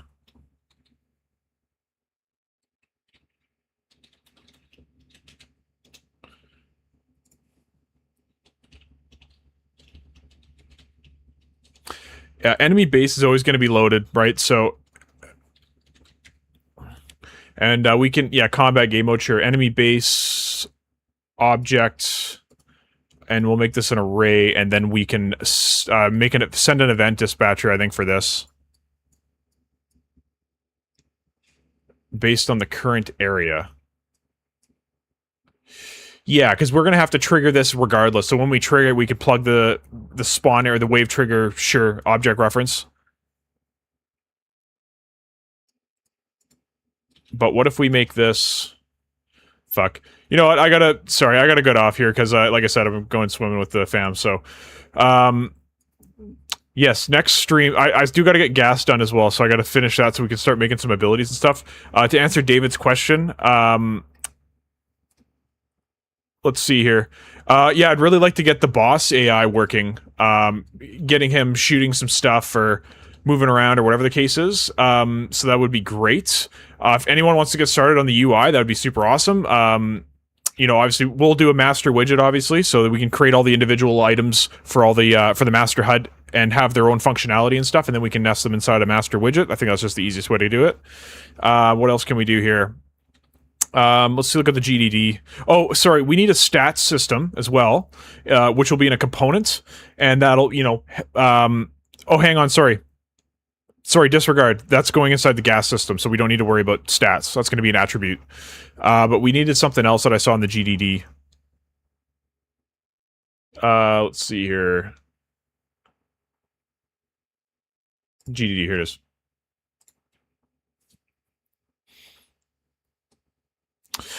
Okay, yeah, Ed and all them are working on the main bad guy, which is him, so that's pretty cool. I think I saw, yeah, you guys finish him too. Do you have to rig him and all that still? Because we can replace our main guy with him, so that'd be great. Mechanics and systems. Sprint shoes. Oh, a sliding mechanic, if somebody wants to deal with that, that'd be great. We already have a pickup system, so we could start making the melee weapons and other weapons and stuff like that. What else? Item pickup, tech notes. Let's see. Environmental art, characters, enemies. We do need a few more enemy types, I think. Right now we have a good blend of, you know, just for the starting bit. So we just have, like, your basic fodder, right? Where are we here? Enemy, core, enemies. So we got this guy, which is ranged, and then we have The botling, obviously. Okay, so... yeah, botling and then this range guy that's shooting at me, so that's great. We should probably have a tanky enemy, whether that's like, you know, a bigger botling or... yeah, I'm not really sure. So, yeah, we do need a tanky item for a little bit of diversity in the enemies, so we can work on that. That should be good for now, and then we can figure some stuff out next stream. I will, yeah, I'll have to finish this as well. So, you know, I'll make a comment for myself here, because I know I'm gonna forget what the hell I'm doing. So up here, comments, finish setting up the, what's it called? Spawn manager. The game mode. Yeah, that's good for now. Okay, I'll hit save. We'll commit my changes so you guys can see them. We'll say wave manager, and what else do we do? We'll say game rules test area. Okay, perfect.